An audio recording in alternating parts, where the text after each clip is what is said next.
Assalamualaikum warahmatullahi wabarakatuh. Bismillahirrahmanirrahim. Nahmaduka ya ghafuru ya syakuru. Mashalli wa sallim barik ala sayyidina maulana Muhammadin wa ala alihi wa sahbihi asma'in nama ba'du. Walam ya'khud lan ora ngalap sapa wong menyang sanging donya illa bi qadri zati kecuali kelan kadar sangune wong lil akhirati krana akhirat. Wa arafalan ngerti sapa wong al haqqa ing hak ayi shawab sing bener minal ahkami sing mlebu hukum fattaba amko anut sapa wong hu ing hak. Wa amilahu lan nglakoni sapa wong ing hak, ngerti barang hak kemudian ngikuti dan mengamalkan. Wa arafalan ngerti sapa wong al-batil ing barang batil. Ghaira sahihi tese barang ora bener fastana ba mongko ngedi sapa wong ing batil walam ya'malu lan ora ngamalna sapa wong ing batil. Ya iku cekeli ya, punya 6 hal sing dadekno swarga dibuka, neraka ditutup. Mun niku kudu yakin enul yakin. Kula lah nggih kepingine kula pokoke pas liwat itu pas tutup. Ya cukuman iki liwat pas apa? Misalnya bukaan ya sing terbang ae dadi gak ngliwati, ruwet nang ngliwati wis ruwet. Wal maqalatu safiatu te makalah kang kaping 7 iku kala dawuh sapa Aliun karma wajah iku ngene. Kala Aliun karma wajah wa finus khotin wa kala Umar radhiyallahu anhu. Iki kula yakin nggih didhawuhna Sayyidina Ali, nggih didhawuhna Sayyidina Umar karena ini konsensusnya sahabat. Saulang iki konsensusnya sahabat. Meskipun sanad kita kebetulan yang ngendikan tuh Umar atau Ali, tapi sebetulnya ini kebenaran konsensus.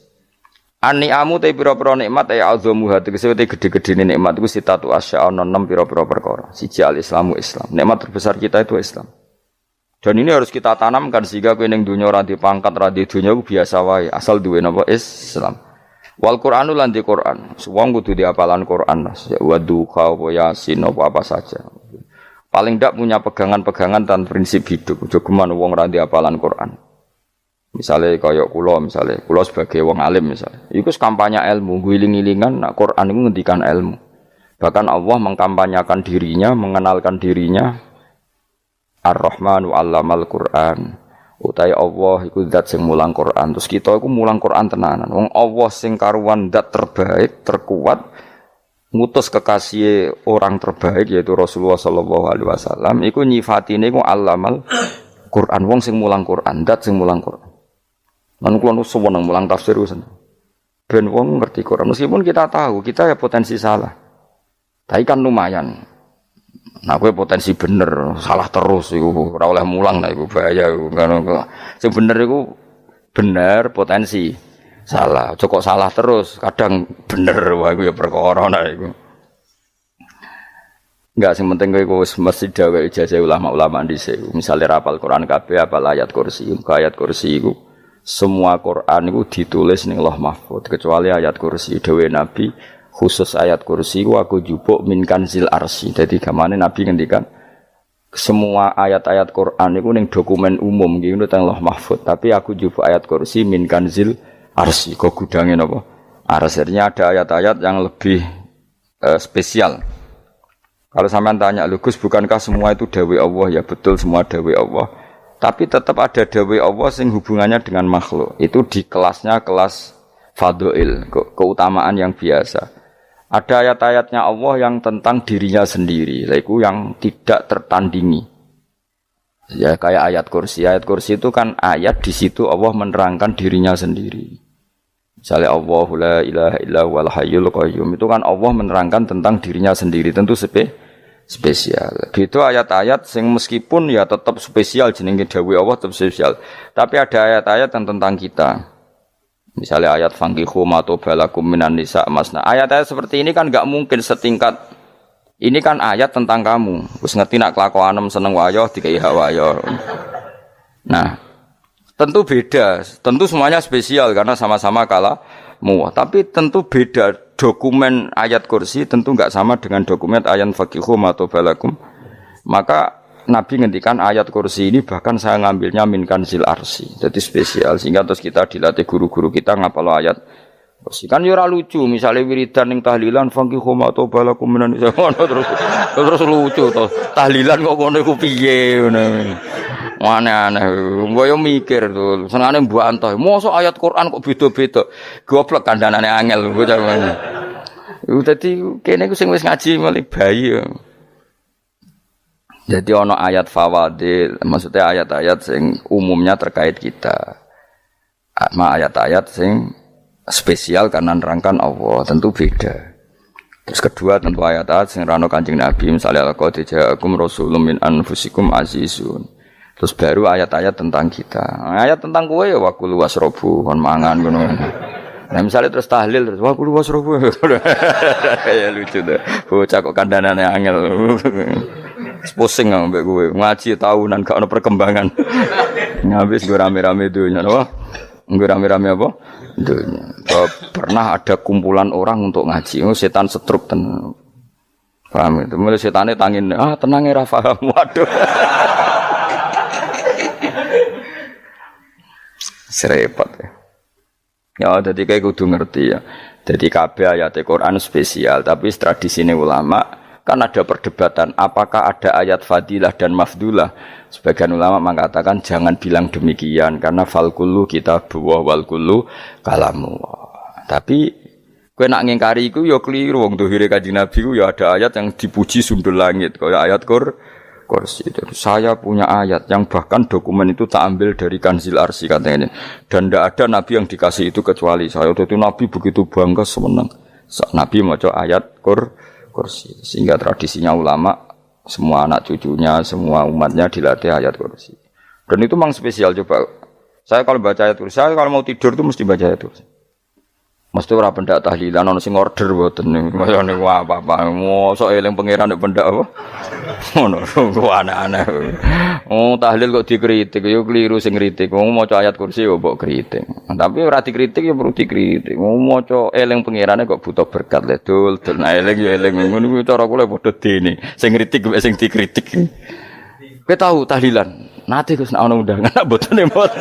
Lah yo eling pangeran nek ngenteni apa? Undangan. Ngene ben ono sing tetap ngritik, ben seimbang dunia iku ben seimbang. Apa? Balance kono sing ngritik. Kula bolak-balik ketemu wong sing ngritik tahlil nggih sowan kula. Saya tuh heran. Kenapa orang NU itu suka tahlilan? Terus ada berkat. Itu dalilnya, Mas. Sing ngono iku ya ora ono dalil, sing hasud nyoal ya ora ono dalil. Cara Kanjeng Nabi pirsa, tukang nyoal iku ono dalile to ora? Ya ndak ada ya serus menengae sebenarnya ketemu pangeran. Sebenarnya ketemu pangeran cocokan di sing bener. Nah yang jelas nak sing tukang tahlil ditakoki pangeran. Kowe tau eling aku, nanti Gusti nak wonten undangan. Terklarat. Bocah kok eling piye? Eling pangerane kok bedak ana apa? Nah, misalnya kayak kundangan, orang kundangan blas ditakoki pangeran, diundang tonggo kok ora teko. Mergo wedi bid'ah misalnya. Nah, tapi nekani tonggo ya perintah Kanjeng. Ya sudah, enggak cocokan ae, ora usah debat saiki, enggak apa. Cocokan ae. Tapi nek cocokan mbek aku ora ketemu. Wong sing nyoal ning ijene mahsyar aku wis ning swarga. Ketemu nek ketemu ning swarga nek cocokan. Jadi kowe kudu mikir ya, jadi ayat Kursi iku dipilih ulama perkarane napa? Ayat iku njen spesial tenan. Kula niku mboten saged tilem nek gak maca ayat Kursi, nggih maca teng lisan, nggih maca teng ati setiap saat. Mergo rumangsa kok pancen luar biasa.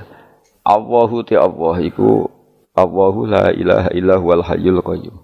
Al hayyu zat sing urip.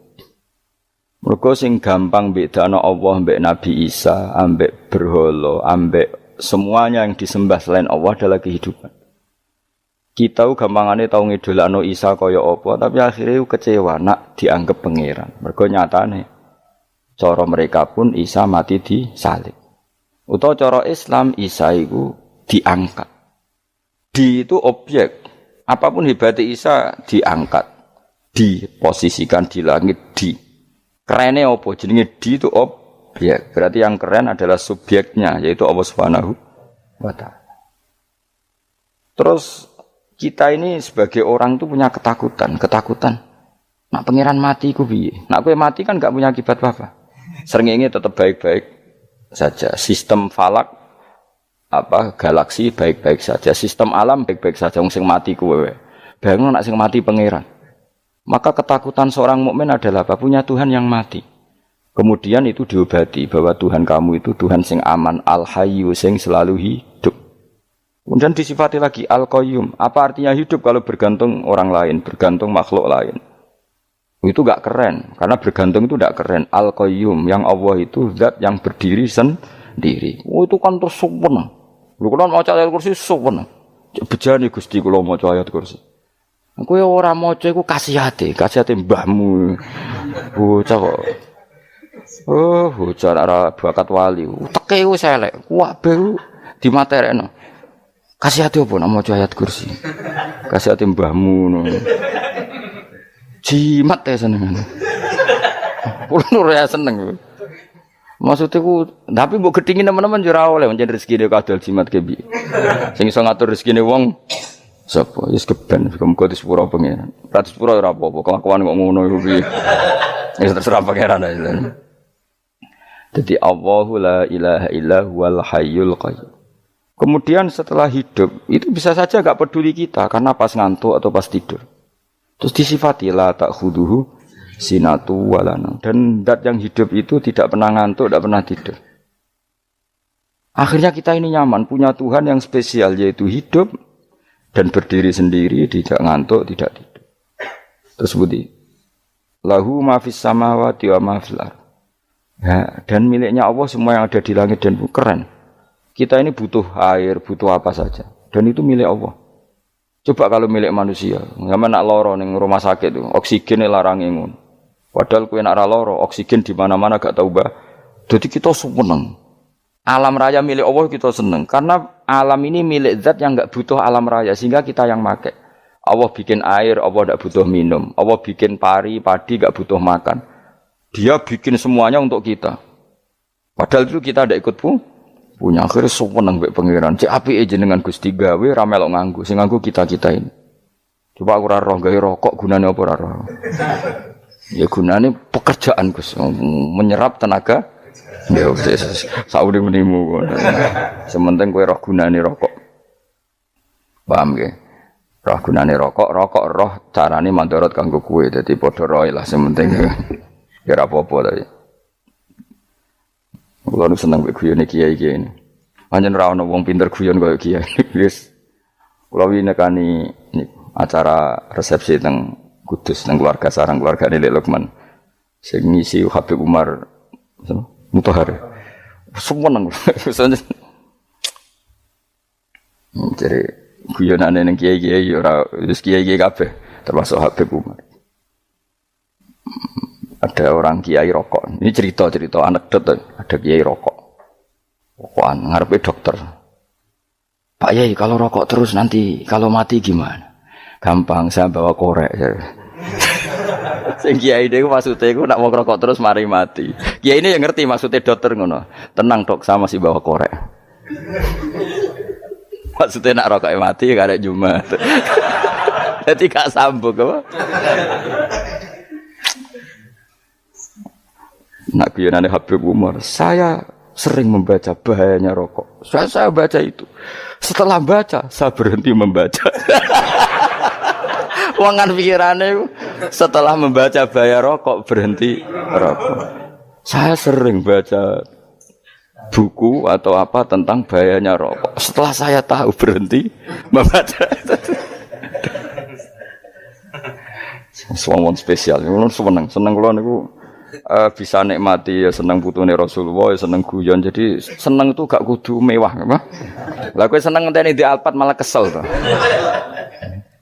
Wah, jadi kalau nu di grup kata lah, kiai sing seneng guyon, sing sering. Mereka kalau khawatir saya umat ini punya kenikmatan lewat jalur maksiat. Mengenai kalau nu seneng, no kiai seneng guyon, bukan seneng papanya. Umat ini punya kesenangan yang tidak maksiat, itu saja. Ya tentu ada kiai-kiai yang milihnya ada guyon, supaya orang enggak uraan, ya bagus. Wah, sementing ikhlas, syaratnya kabeh itu sementing ikhlas, sudah ikhlas. Ya ora kudu spesial ikhlasmu ya ikhlas biasa lah. Kelas-kelas teril lah sementing napa? Ikhlas. Saya sering baca bahayanya orang rokok. Setelah saya tahu bahayanya, maka saya berhenti baca. Wong ku kaget kabeh. Mergo pikirane wong wis berhenti. Kok ternyata. Mulane saya sering baca bahayanya orang miskin. Setelah tahu bahayanya berhenti merasakan kemiskinan. Jadi saya tahu bahayanya neraka. Setelah tahu bahayanya neraka, maka saya berhenti.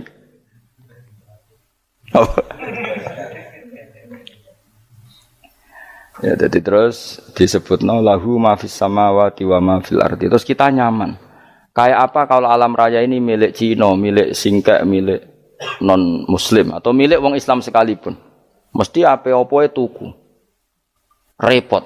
Tapi berhubung alam raya ini milik Allah, kita nyaman. Mergo wa izzat sing super lomo, super dermawan, super semuanya. Akhirnya nyaman. Kamane iso turu. Dan kalau orang gerung maca ayat kursi ora iso turu, kae turu. Kan ya maca lesane nggih ati kula maca. Lahu ma fis samawati wa ma. Terus man dzalladzi yashfa'u indahu illa bi'izni. Ketika Allah itu segalanya tentu yang punya otoritas syafaat, punya otoritas apa saja nunggu izinnya Allah Subhanahu wa taala. Ayat yang spesial ini. Kemudian kiai-kiai punya cara supaya umat itu hafal, dibikinlah metode tahlil maca bareng-bareng. Tapi kemudian ya sudah itu nasibnya terus kurang baik. Nasibnya kurang baik. Hanya ada yang bid'ahkan, ada yang setengah-setengah ngafirno. Sing maca ya padha dene, ra paham mbek ngantuk, bantuk berkat mulai sudah akhirnya terus. Dan sampean bela bela sing bener wis takok provokator. Sing jelas latih maca iku terus. Dadi Allah pirsa nak macamu ora golek berkat. Tapi nak mau tahu tahlil hati. Eling apa tahu hati? Benda apa? Eling pangeran kok ngenteni apa? Allah, iku tunggale. Tahu muni alhamdulillah nate apa nak permangan lho. Muni alhamdulillah kok ngenteni permangan bocah kok ora karu-karuan. Wong ora bakat wali kok teke wis elek. Jape wis keliru terus. Masih wong khusuk lah, ora bakat wali, khusuk tok tapi wis ruwet, uripe ruwet. Terus lahu ma fis samawati wa ma fil ardi man dalladhi yashfa'u indahu illa ya'lamu ma baina aydihim wa ma khalfahum. Dan Allah tahu apa yang di depan kita, di belakang kita. Terus kita lagi-lagi nyaman. Kayak apa misalnya kita yang lemah ini tidak dalam pengawasan Tuhan. Jika mana kalau misalnya dia anak cilik, anak itu tidak nyaman kalau ketika main gak didelok wong tuane karena dia tahu ada hal-hal yang dia tidak bisa menggapai dan butuh setiap saat pada orang tuanya untuk membantu menggapai itu. Jadi anak masih senang dolanan, sukanya diperhatikan tetap. Nah kita ini senang sekali. Untuk main yang dunia ini pengiran diperhatikan Allah Ta'ala. Karena Allah selalu tahu kita. Jadi terus nyaman. Jadi semua ayat itu menjadikan kita nyaman. Nanti kaji Nabi orang sehari sedurungi maca ayat kursi, orang sehari sedurungi maca surat musabbihat. Dan saya dalam banyak hal niru itu. Nabi urung sehari nak orang maca surat Hasyr. Nah aku ijazah itu kan ra mungkin. Surat Hasyr ning juz pira kira roh. Kok dijazahno. Sing iku lho sing diakhiri suwi law anzalna hadzal qur'ana ala jabalil la ra'aitahu khashi'am. Itu tapi kok malah kok ngarep subhanallahi ma fis samawati wa ma fil ardi wa huwal azizul hakim. Terus waladzi akhrajal ladzina kafaru min ahli kitab. Ya bener subhanallahi ma fis samawati wa ma fil ardi terus. Tak terus itu waladzi akhrajal ladzina kafaru min waladzi akhrajal ladzina kafaru min ahli kitab min diyarihim li awalil hasyr. Ma dzanantum ayakhruju wa dhannu annahum mani'atum husunuhum min Allah fa'atahum saat terus serang rapal. Jadi akhirnya ya itu tadi. Terakhir apa? Ya'lamu ma baina aydihim wa ma khalfahum wala yuhituna bi syai'in min 'ilmihi illa bima. Dan seseorang itu tidak punya ilmu kecuali dengan kadar yang dikehendaki Allah. Bahwa kita ini selalu objek. Punya ilmu ya dikasih, punya rezeki ya dikasih, punya apa saja di. Sehingga status kita makhluk, statusnya Allah Khalik, statusnya Allah itu memberi, statusnya kita hanya penerima. Itu bahkan termasuk bab ilmu. Bab ilmu itu tahunya kita ya hanya diberi. Illa bima sa'atus wasi'a kursiyuhus samawati wal ardo. Dan kursinya Allah itu meliputi langit bumi. Sehingga kita tahu, wah keren. Terus wala ya'udu hifdzuma. Dan ketika alam raya sebesar ini, Allah tidak pernah capek mengurusnya. Ya, sampean tak pasrahi gawe kok ngrumat srengenge. Sampeyan ngrumat listrik omahmu lho, kadang kabel pedhot, dope pedhot. Iku apa ngrumat srengenge mulai digawe nganti saiki. Gak tahu mati. Gak tahu bayar. PLN lho, kon gawe 0, sekian gak tahu rusak setahun kon jamin ora ngara iso. Allah gawe srengenge mulai Nabi Adam nganti saiki ora tahu bengkelno. Oke gak tahu mikir ngono, jen ra wali yo. Lah srengenge misale error terus pangeran ngumumno, leren sik 3 wulan lagi ditoto. Ya repot dul-dul. Ngono kok ora tau mikir bocah kok. Mulane utek sing anut wali-wali teke waras. Men dhuwit, ora di dhuwit sumpek, di dhuwit seneng wis ngono tok pikirane. Ora tau kagum mbek srengenge, ora tau bengkel, ora tau. Mergo emang ora bakat wali, itu teke wis innalillahi wa inna ilaihi raji'un. Ngono ya kok urip ngono. Habis ben urip pancen rong wae apa? Mati nggo rame-rame apa? Donya nek ora ono ku ya sepi tenan. Gak ana wong gawa nasa ilfat ngalor gitu. Ngaji sepeda dibayar paham yang mulai apa yang mulai nggak takut ibu juri para mau kaji mau Gus Pak nerang nopo delok rekamane iki atek dong tapi aku luwih seneng ngono timbang kowe nyimpul malah tambah keliru kabeh.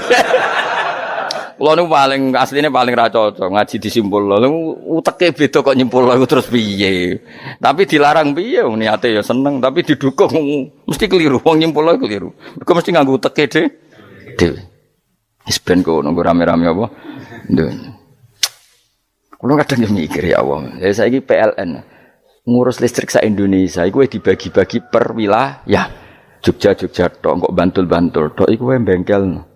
Wong nggih srengenge iku langsung bener terus. Nek wong bosan digawe bengi ben ra ketemu srengenge digenti bulan nek enak. Kok bosan matahari, bosan rembulan ana mendung wis turu. Damuk bojo lah laudan selali. Sekarang itu segampang iku ngatur dunia itu segampang itu. Paham ya? Dadi enak lah pokoke urip wis enak. Pokoke kabeh anut pangeran wis enak. Wala yautu khifruhuma wa huwal alil adin tos turu. Semun Gusti kula tak tilem seteng dunya baik-baik saja. Sowan nang mbek pangeran. Lah maca ngene kok ngenteni kundangan. Kok kon dadi wali kuwi. Lah sing ora hafal ayat kursi terus ngritik. Ora hafal. Bid'ah ngono. Wis hafal lose wis darah di pitalas penting kowe hafal ayat kursi sik. Hafal? Ndak. Ya kayak apal sih terus lagi bid'ah ora apa-apa. Dadi mergo ngono. Kaya kula misale bid'ah ora untuk bener, mergo ora tahlilan dah yo maca. Lan kula yo bingung ngadepi jenengan belondi padha ora jelas e. Yo ayat kursi ku waca. Nah, tentu ayat yang seperti ini kan enggak mungkin kualitasnya setingkat nyuwun sewu ayat wa kulu wasrobu. Makanya banyak ulama sampean delok teng kene itqon teng kitab-kitab tetap ada ayat sing spesial, ada ayat sing spesial tapi tentu enggak sekelasnya. Jangan kamu katakan atas bawah nanti suul adab bekala muwah, tapi tentu spesialnya ayat kursi itu tentu super karena menerangkan Allah sendiri. Sementara beberapa ayat menerangkan hak kita sebagai manusia, misalnya wakulu wasrobu, tentu kualitas fadhilnya beda, tapi jangan katakan klasmen jangan karena kurang sopan dengan kalam wah, tapi tetap beda. Makanya Nabi ngendikan ayat 3 apa loco, nabi turu waca di mana-mana waca. Oh, Nabi begitu bangga dengan ayat kursi. Akhirnya kena bakul ditulis di do. Paham apa?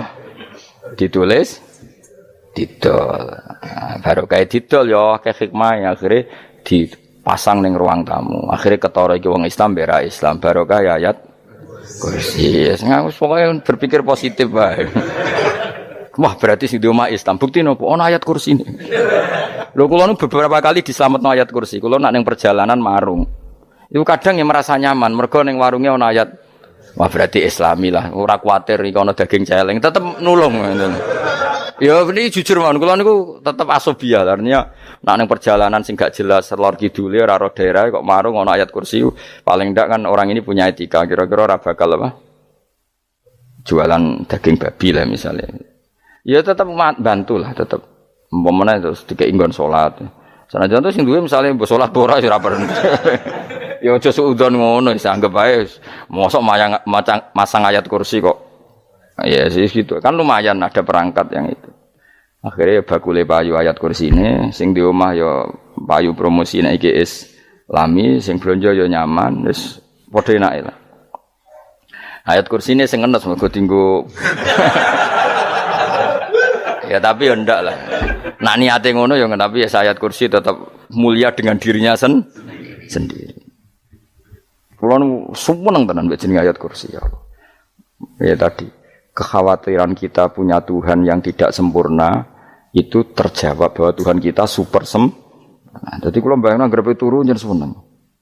Senenge wae Gusti nak kula turu iku langit bumi gak masalah. Bayangno nak pangeran sing turu. Sistem Tuhan hancur. Makanya syaratnya jadi Tuhan la ta'khudhuhu sinatu walan. Padahal kita menyaksikan Nabi Isa turu. Beberapa yang dituhankan selain Allah turu ngantuk. Bayangno misalnya kowe pas donga sing mbok dongani turu. Kan kacau. Makanya Allah mensifati dirinya dan itu memang fakta la ta'khudhuhu sinatu walanam. Allah ora tau ngantuk. Ya betul nanti. Akhirnya sewenang kita sewenang banget mbek pangeran. Mergo dengan sifat-sifat seperti itu. Akhirnya raditu billahi napa rabba wa bil islami dina. Al-Islamu siji Islam Al-Qur'anul lan Qur'an Muhammadun Rasulullah. Wa yang bagilan saya celana ketika kita anak kula enten ngucap kita fi kulli yaumin raditu billahi napa rabba wa bil islami dina. Raditu ridho ingsun billahi lan rabban sebagai pangeran. Aku ridho banget, seneng banget Allah sing dadi pangeran. Muga mau pangeran liyane Allah yo kacau tenan. Nanti pangeran terus turu. Terus ngantuk, nak ramangan lemes kan pusing. Apapun hebatnya Nabi Isa misalnya mbok pangeran ya pusing. Kadang pas sare, dungani tenan jebule pas apa? Sare ribet. Tapi kita di pangeran sing la ta'khudhuhu sinatu wala bil islami dinan. Wa Muhammadin sallallahu alaihi wasallam rasulan wa nabiyan wa bil Qur'ani hukman wa imam. Dan kita ridho Quran sebagai panduan hukum lan dadi imam. Imammu panu. Terus nikmatmu piro? Islam, Quran, Muhammadur Rasulullah wal afiatu lan sehat. Iktifaul makarih tegese ora. Kowe ngene iki ra di dhuwit lah kan gagah. Ora ning penjara, jajal kene penjara lara kabeh. Baru kae ra di penjara Mas yo dirokok saler ngalor ngidul ambek go nasoihul ibad bariku kenalan ke grup wis rame dunya wis. Gak penting ngaji paham ora penting, sementing tambah kenalan. Amit-amit tenan wis ben kok nek rame-rame apa dunya. Wasitro lan ketutup sangka celoke satrul uyub. Dalah celamu ra konangan wong akeh. Yes, padahal ya kurang ajar kara-karuan. Dalah ya rapati konang. Kenapa rapati konangan? Karena liyane ya sejenis. Jadi saling menutupi.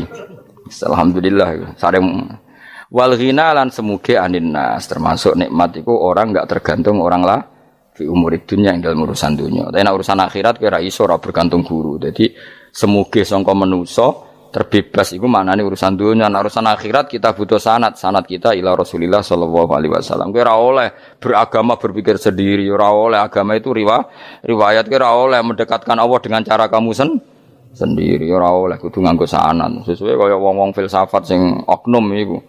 Saya ndak perlu salat. Allah kan ndak butuh ibadah kita, ngapain kita salat? Mbahmu ngono sing wong ngerti nek Allah ora butuh kita saja kok bogo kebanggaan mulai dhisik kiai yo ngerti nek Allah ora butuh kita yang butuh Allah. Lah mengekspresikan butuh kita kepada Allah kita nek Allah ora tau butuh, bocah kok goblok ora karuan. Ya itu karena dia berpikir cara beragama dengan pikirannya kita ndak. Kita tahu Allah ndak butuh kita tahu. Kenapa kita salat? Karena kita butuh Allah. Nah butuh Allah itu implementasi kita di ajarannya Rasulullah kita sholat. Kok malah Allah ora butuh sholat. Jadi kira sholat Allah ora apa-apa. Kowe ra ono wae Allah ora apa-apa. Kowe aneh-aneh wae. Zaman kowe ra ono Allah ya ora apa-apa, baik-baik saja. Jadi jokono kowe iku masalah, tapi ora bagi Allah, bagi kamu sendiri. Nek Allah ora masalah wis jadi ana neraka. Ya jadi orang itu boleh tidak butuh orang lain tapi fi umurid dunya. Nah urusan akhirat kalau butuh sanad ya wa inna hadzal ilma dinun fangzuru amman ta'khuduna dinakum. Agama ini ilmu, kamu harus punya sanad. Ya mau misalnya kula alhamdulillah di sanad kata lah. Keluarga saya terutama yang Mbah Mun terus ya sedaya lain dari keluarga saya, keluarga guru kita, gurunya guru kita sampai carane bernafas kita wae eling Allah mau fi kulli nafasin apa ada dawni amillahi wa ifdal fi kulli nafsin wa nafatin wiswaya kita semua nafas kita. Imam Syafi'i kula anak kula cek cilik lah tak kon ngapal lebet iki. Karena apa? Jangan kira Imam Syafi'i terus koyo kowe mau belajar fikih mboten. Imam Syafi'i nek ape turu niku kula apal beberapa syairnya Imam Syafi'i. Makanya saya tambah seneng ambek jeneng Imam Syafi'i. Jadi beliau nek ape sare iku napa qalbi bi rahmatika wa humma dhu unusi fi sirri wal i'lani wal Fisirri wal jahri wal i'lani wal ghalasi terus-terusane niku wa ma taqallabtu min naumi wa fi sinati illa wa dzikruka bainan nafsi wan nafasi. Dadi wa ma taqallabtu lan ora molak-malik ingsun. Cara wong Jawa iku apa? Wong turu ra iso-iso apa jenenge? Glebakan. Ini Imam Syafi'i mosok barani glebakan iku kowe. Serepet. Santri ya. Apa manane? Sing rada Islami ngono dul. Apa? Resah Imam Syafi'i atau mikir utang iku aneh-aneh. Dadi wa mata qalabtu lan ora tau molak-malik ingsun. Maksude cara mau lho, cara bahasa kasare glebakan. Fi naumi ing dalem turu ingsun wa fi sinati lan ing dalem ngantuk ingsun. Illa wa dzikruka kecuali eling teng jenenganmu benan nafsi antarane jiwaku wan nafasi lan nafasku.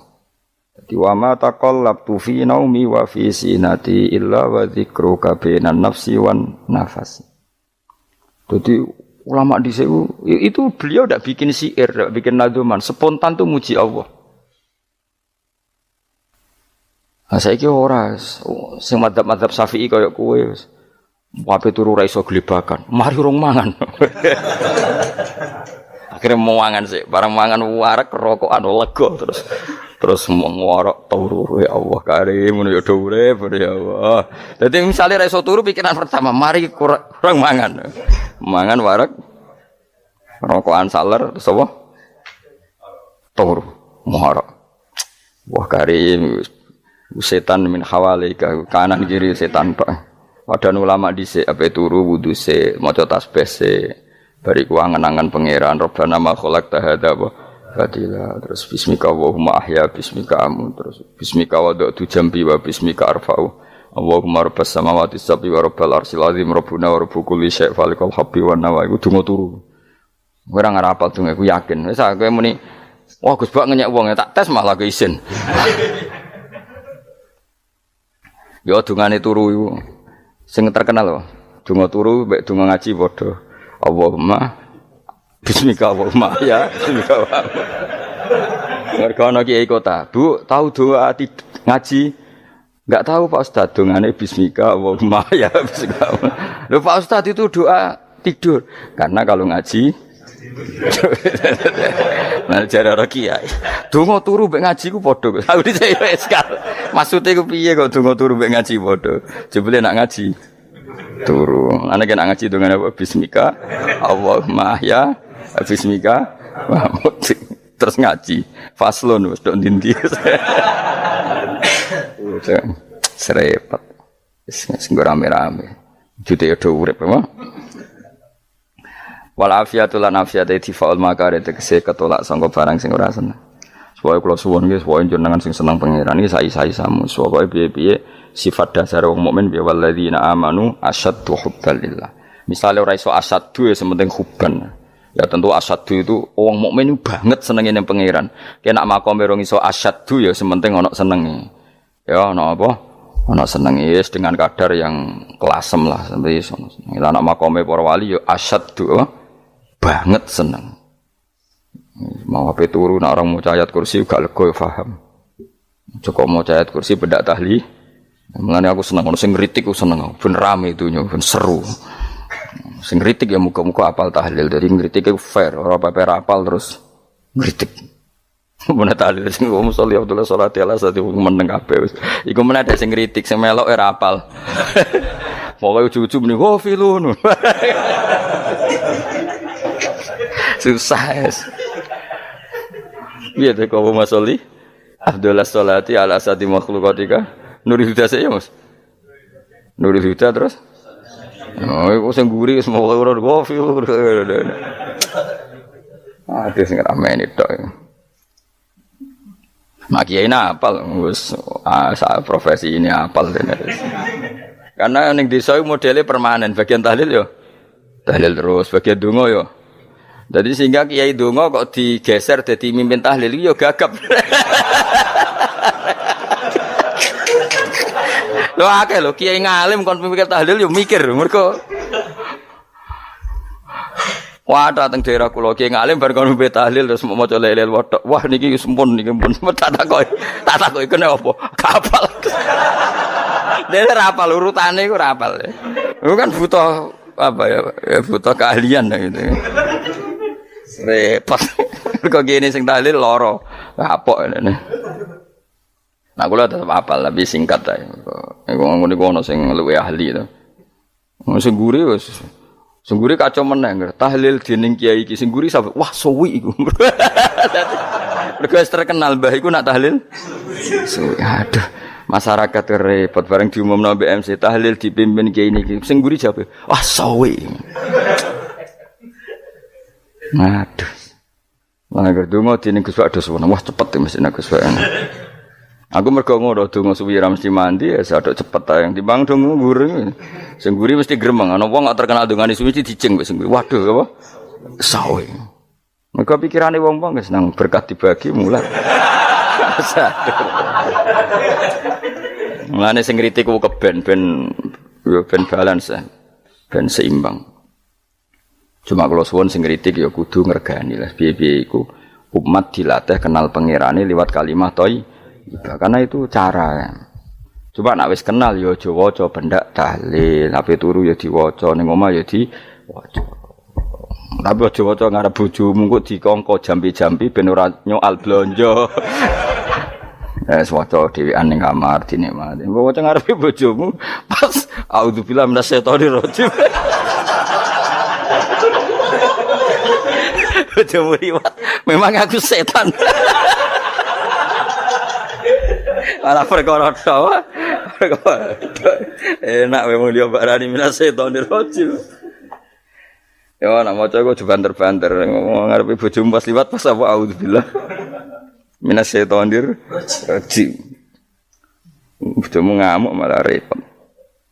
Anas sange Anas anan Nabi sallallahu alaihi wasallam kala dawuh sapa Nabi dawuh yaqulu dawuh sapa rabbukum pangeran sira kabeh fil hadis qudsi dalam hadis qudsi dawuh ya ibnu Adam ya anak Adam tafarrugh tenanono sira li ibadah tafarrughu fokus faraghi fokus tafarrugh fokus sira tapi mosok ki iku maknane fokus napa iku maknane apa tenanono sira li ibadati krana ibadah ingsun amlak mongko ngebayi ingsun kalba kae ngati sira hinan ing semuge kowe atimu kebaki eling aku mesti atimu ku sugih wa amlak lan ngebayi ingsun ya deka ing ngarepmu rizkon apane rezekine utawa rizkon ing rezeki wis aku iku eling aku tenanan mesti atimu tak gawe ati sing cukup lan rezekimu tak cukupi ya ibnu Adam la tabat aja ngedoh sira an lisange ingsun aja geman adoh kok aku kaya apa apike pangeran zat sing gak butuh kita tapi mengandani kita kowe kok aja adoh kok aku wis sing parek aku mergo kae nak adoh kok aku amlak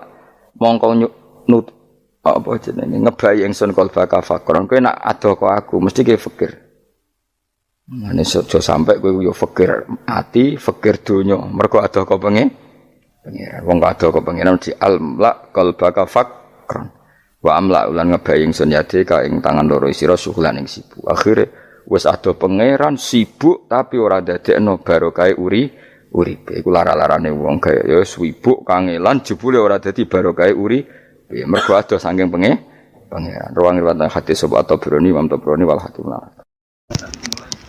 Saya tidak bosan-bosan cerita ini karena ini khazanah kita. Di kitab Nailul Ma'mul itu di kitab Usul Fiqih.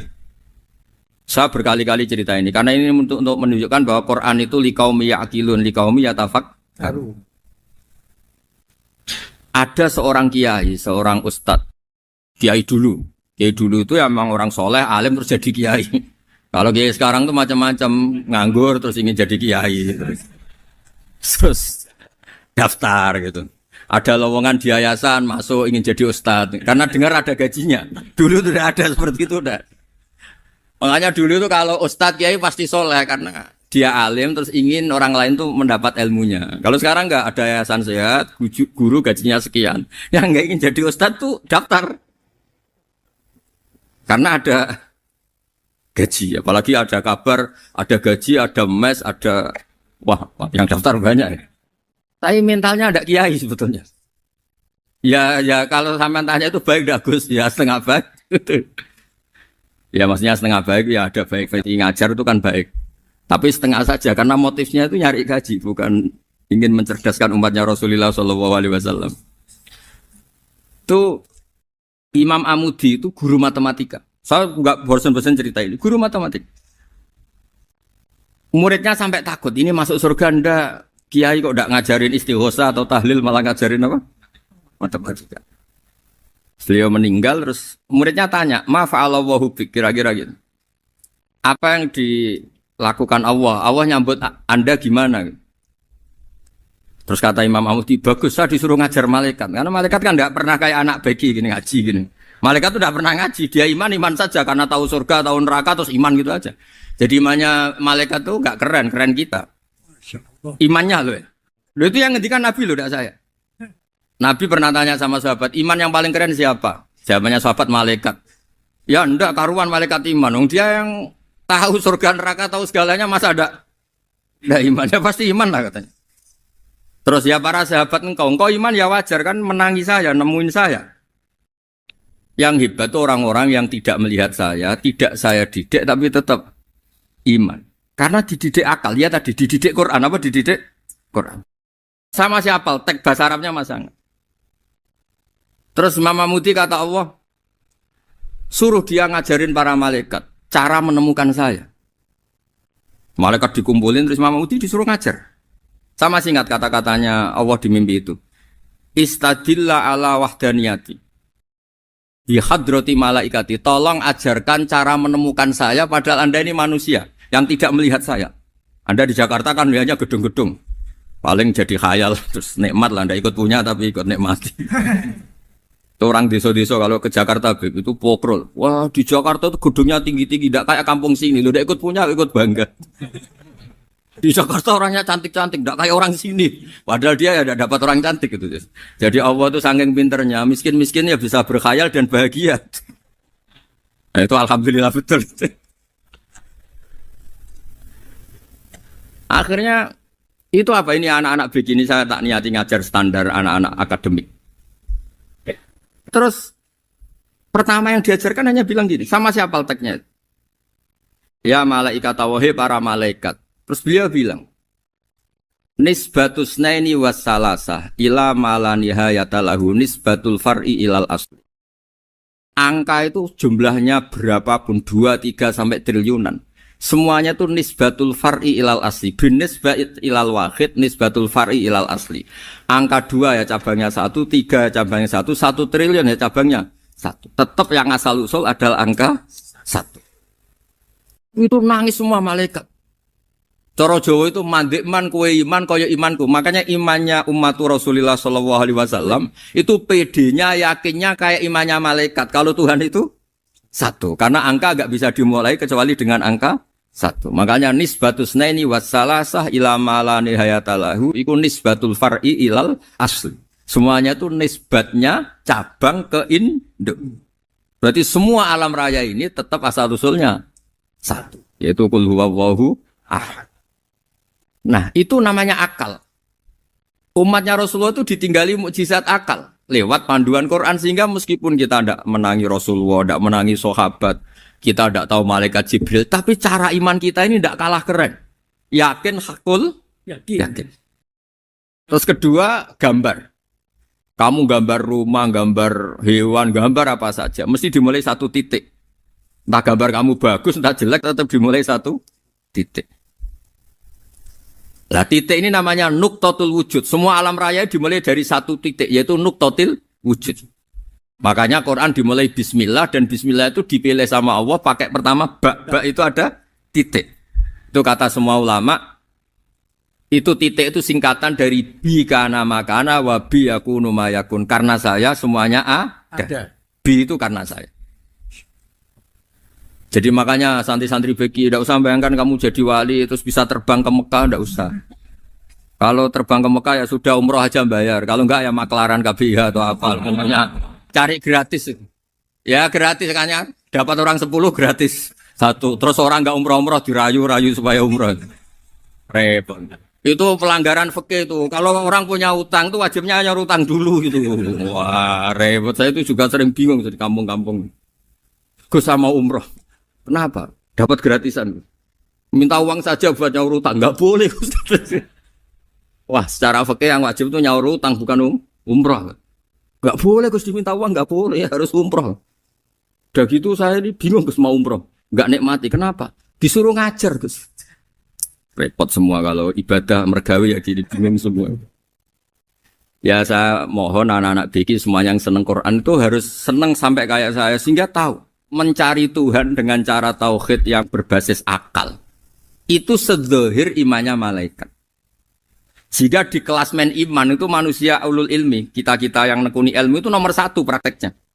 Karena nomor 1 itu Allah karuan kan syahidah wa, Allah kan gak tertandingi syahidah wa annahu la ilaha illa huwa, terus wal malaikatu. Malaikat kan karuan karena langsung menyaksikan surga dan ketiga apa? Wa ulul ilmi. Berarti prakteknya kan nomor 1. Kalau kompetitornya semuanya manusia, ulul ilmi nomor berapa? 1 kan? Nah nomor 3 kan dari Allah, malaikat, ulul ilm. Berarti kalau kompetisinya antar manusia nomor berapa? 1 kan? Nah kenapa ulul ilmi di nomor 3 kan tapi dari Allah, malaikat, ulul. Kerennya kayak apa? Karena cara iman ulul ilmi itu enggak ada ragunya sama sekali. Kamu ragu enggak kalau 2 itu cabang dari 1, asalnya 1? Enggak pernah kan ragu kan? Semua gambar seruat apapun dimulai dari 1 titik, ragu enggak? Enggak kan? Nah imannya umatnya Nabi karena dipandu oleh Quran itu seyakin itu, sehakul yakin itu. Nah itu terus Jubair bin itu jadi iman. Am khuliqu min ghairi syai'in am humul khaliq. Terus kata Allah lagi, kalau kamu tidak percaya saya yang bikin langit bumi ya gampang dong. Kamu saja yang ngomong kalau kamu yang bikin. Paling orang sepakat kamu stres. Terus hanya ayat gitu. Am khalaqus samawati wal ard. Kalau kamu tidak yakin Allah yang bikin ya silahkan Anda klaim saja kalau kamu yang bikin langit bumi. Bala yuqinun. Kamu juga gak mau kan dibilang stres. Ya, ini ngaji ilmu dulu, nanti bagian terakhir ijazah. Bismillahirrahmanirrahim. Ini riwayatul Bukhari.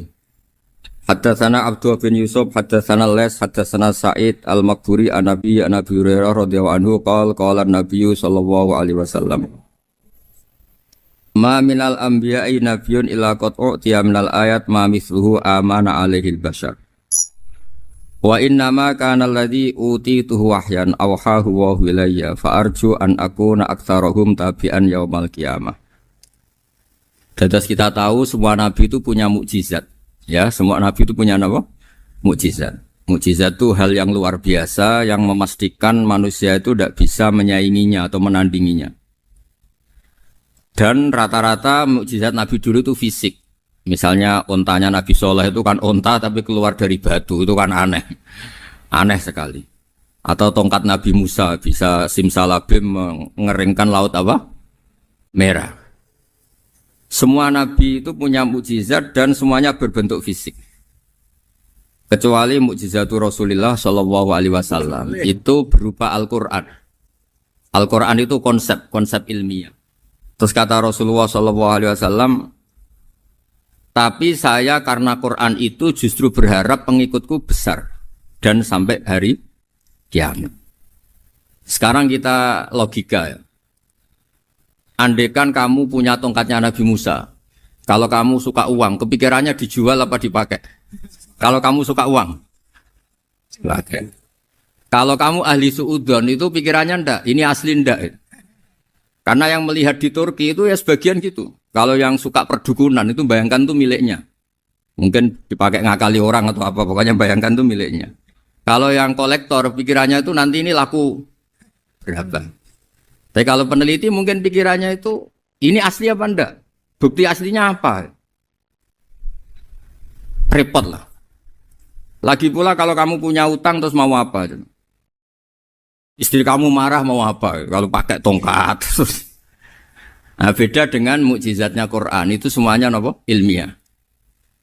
Orang yang sedang harmonis dengan istri bisa pakai ayat di antara ayat-ayat Allah itu apa? Wa ja'ala bainakum mawaddatan warahmah.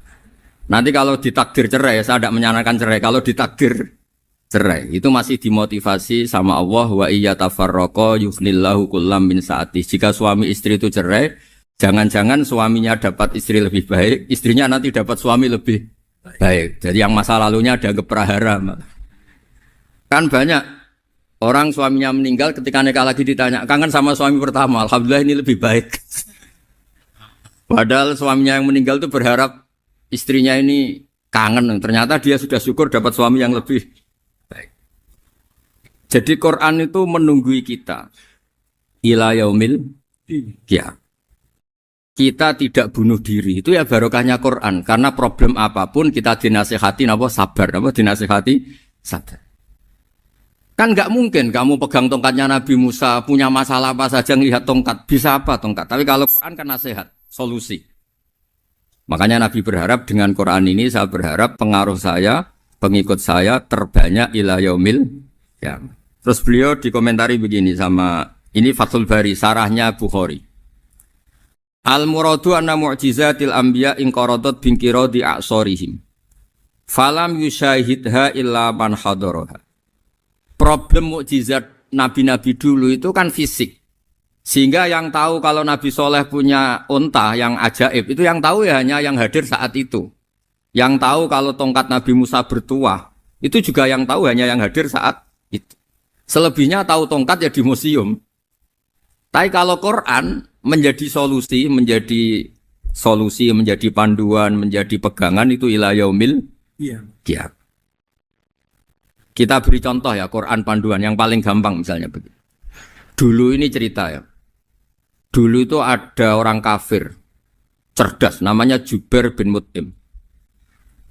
Itu saking pinternya dia, pinter juga tokoh.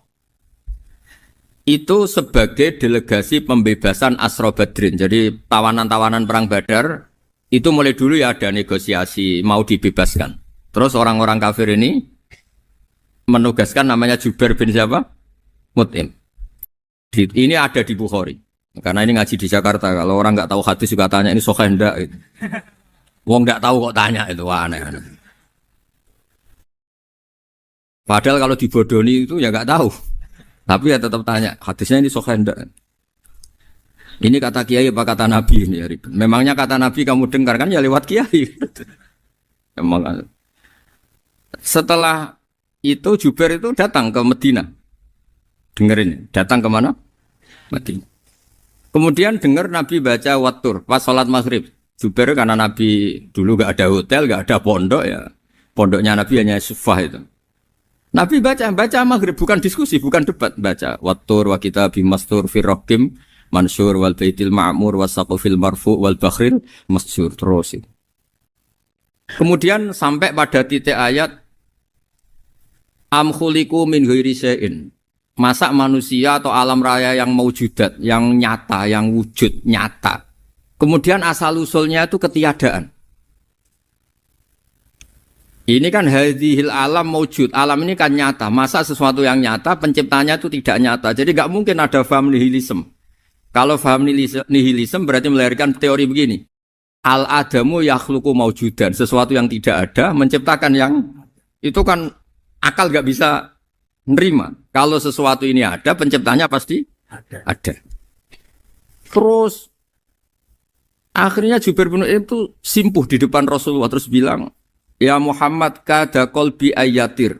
Hampir saja hati saya terbang. Kalau riwayatnya Imam Ahmad, faka'anna masudi qalbi, hati saya dihancur. Semua teori yang saya bawa untuk ngelawan kamu sekarang luluh semua, hancur semua. Yang benar adalah teori Anda bahwa Tuhan itu satu dan Tuhan itu ada sebelum semua makhluk. Coba kalau Nabi Muhammad ada Jubair bin Mut'im terus menyembunyikan tongkat dekat mihrab. Terus dilihat ini apa? Paling pikirannya ini dari kayu apa? Terus yang bentuk tongkat itu tukang pemahatnya siapa? Kok kurang keren kalau di Blitur gimana ya? Kan malah panjang.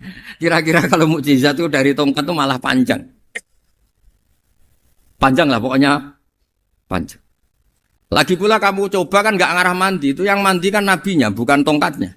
Coba tongkatnya Nabi Musa dicoba anak-anak beki itu. Dipakai mukul kucing aja tidak mesti mati itu.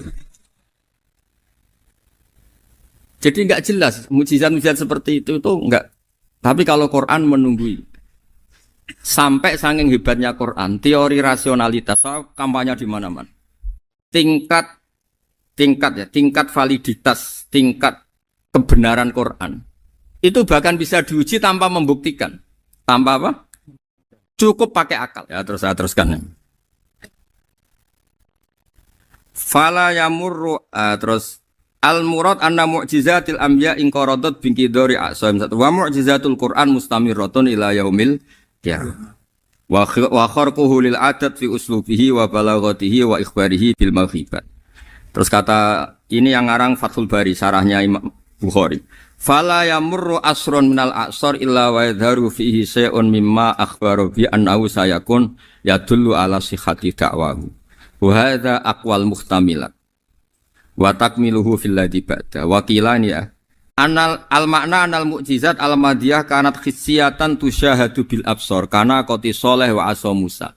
Mukjizatnya nabi-nabi dulu itu hanya penyembuh, hanya pelengkap, hanya nuruti keinginan mata. Seperti dahsyatnya apa? Laut Merah diseblak apa dipukul sama tongkatnya Nabi siapa? Itu semuanya itu hanya memanjakan mata. Urusan mata. Terus wow itu. Tapi kalau mukjizatnya Nabi Muhammad itu berdasar akal. Maksudnya berdasar akal nih dengerin ya. Dengerin betul. Ketika Laut Merah terus tersibak kan wow itu keren kan? Terus kita bilang menyimpulkan, wah kita tidak akan mampu. Itu bodoh sekali kesimpulan kita tidak akan mampu. Meskipun bikin nyamuk Anda juga tidak mampu. Loh untuk memutuskan tidak mampu saja kok sampai pertunjukan seperti itu tuh laopo, cek goblok gitu. Nah kalau kita karena umat yang pinter untuk memaksa kita nggak mampu, Allah bilang Inna wa la yastahi ayadriba mathalam ma ba'ud. Kita melihat nyamuk langsung berkesimpulan tidak mampu. Saya berkali-kali cerita nyamuk itu sudah kecil, masih punya urat, uratnya kayak apa? Masih punya kuman, kumannya seberapa? Ya enggak? Nyamuk itu kecil, punya organ tubuhnya punya urat. Itu kalau kamu pinter, antara tongkatnya Nabi Musa menyibak Laut Merah sama nyamuk itu sama-sama berkesimpulan melahirkan satu paham bahwa kita tidak mampu. Loh, untuk memaksa tidak mampu saja kok menuju pertunjukan ada onta keluar dari batu. Nakotu soleh, ada tongkat yang bisa mengeringkan laut.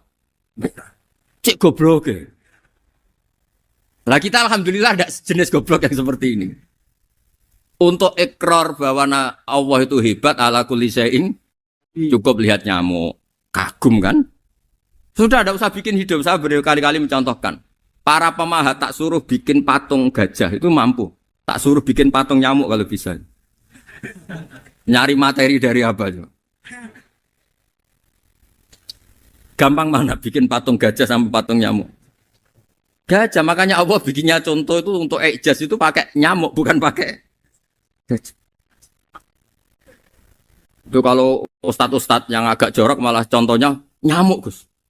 Itu kecil. Itu kayak apa? Di dalamnya dia hamil kan? Oh, itu anaknya kecil lagi, telurnya kecil lagi itu gimana itu cara bikin ini? Makanya di sini ada kitab Itqan itu komentarnya itu lucu. Ini kitab Al-Itqan karangannya Imam Suyuti. Ini persis komentar saya tadi yang kata Imam Suyuti pengarang kitab Itqan. Wa ya imma khissiyah wa imma aqliyah. Jadi mukjizat itu ada yang fisik bisa dilihat indra panca indera, bisa dilihat akal. Wa aktsaru mu'jizati Bani Israil kanat khissiyah li baladatihim. Bilada itu goblok. Wakil lati basoirihim. Dasar wong goblok. Mukjizat kok ngenteni sing wow. Maksudnya dasar wong untuk ngakui Allah hebat saja kok nunggu halal yang seperti itu gitu. Paham gitu? Mergo likil lati napa aklihim. Wa aksaru mu'jizati hadil ummah aqliyatun li farati dzakaihim wa kamali afwahihim. Dan mukjizatnya umat ini semuanya berdasar akal karena sudah cerdas. Jadi andaikan kita melihat tongkatnya Nabi Musa menyibak Laut Merah dengan melihat nyamuk, kesimpulan kita sama. Sama-sama wow, sama-sama keren, sama-sama memastikan kita tidak mampu. Makanya terus Quran menerangkan ya wa ma min dabatin fil ardi wala ta'iri yatiru bi janahihi illa umamun amsalukum. Jadi keseharian kita lihat burung kok terbang. Itu sudah ayatun min ayatillah. Paham ya? Dados niki itu bangga ditunggoni napa Quran, nggih ditunggoni napa Quran. Wa mu'jizatul Quran tusyahadu bil basirah fayakunu mayattabi'u li ajlihi aksar. Terus li annal ladzi yusyahadu bi ainir ra'si yang qaridu bingkiradi musyahidi. Sesuatu yang tampilan dahsyatnya itu disaksikan mata, maka itu bisa habis.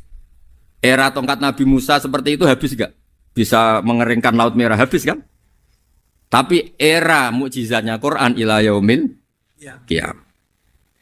Ya contoh sosial, saya kembali lagi ke sosial. Kamu punya teman awet atau punya istri awet, itu konsepnya ya wal kadhiminal ghaidh, agak gampang tersinggung. Coba kalau kamu setiap tersinggung putus, setiap tersinggung habis, kamu tidak punya teman, tidak punya istri. Sampai kita awet seperti ini, kalau kecewa ya wal kadhiminal ghaidh, ngempet. Termasuk saya ini, biasanya ngaji khusus terus baca gini ya kecewa. Tapi barokahnya diwarai Quran wal kadhiminal ghaidh, ngempet Gus, ngempet. Terus kecewa sama teman, kok kenapa tidak putus? Karena wal afina Aninna sudah, kalau kecewa maafkan. Coba kalau kita kecewa presiden demo, kecewa menteri demo, kecewa orang tua minggat. Ya kalau dicari, kalau tidak kan malu.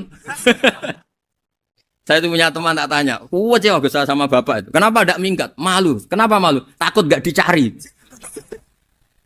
Itu orang tuh paling malu itu kalau keluar dari rumah nggak di.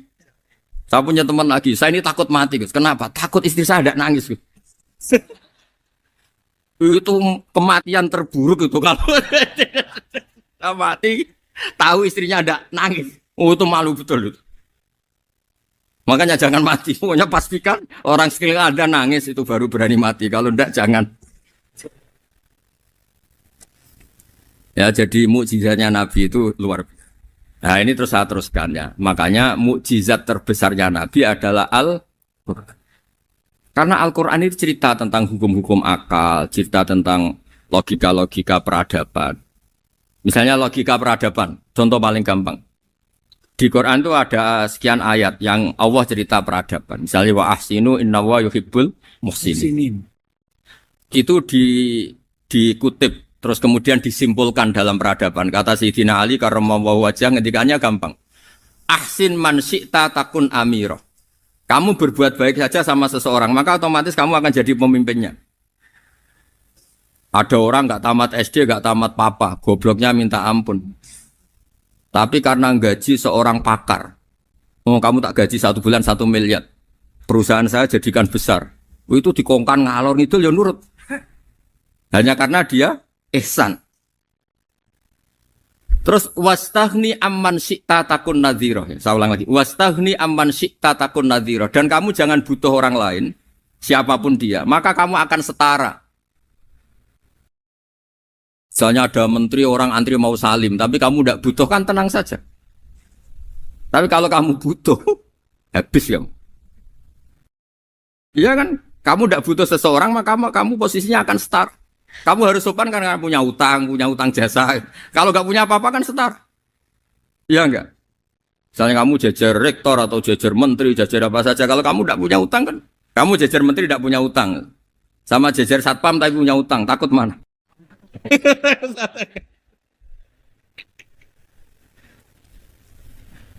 Kalau butuh itu mesti kalah kan? Ada pejabat misalnya nggak begitu cantik sama perempuan cantik yang kamu butuh ingin dicintai, takut mana? Padahal nggak jelas orang ini pangkatnya apa.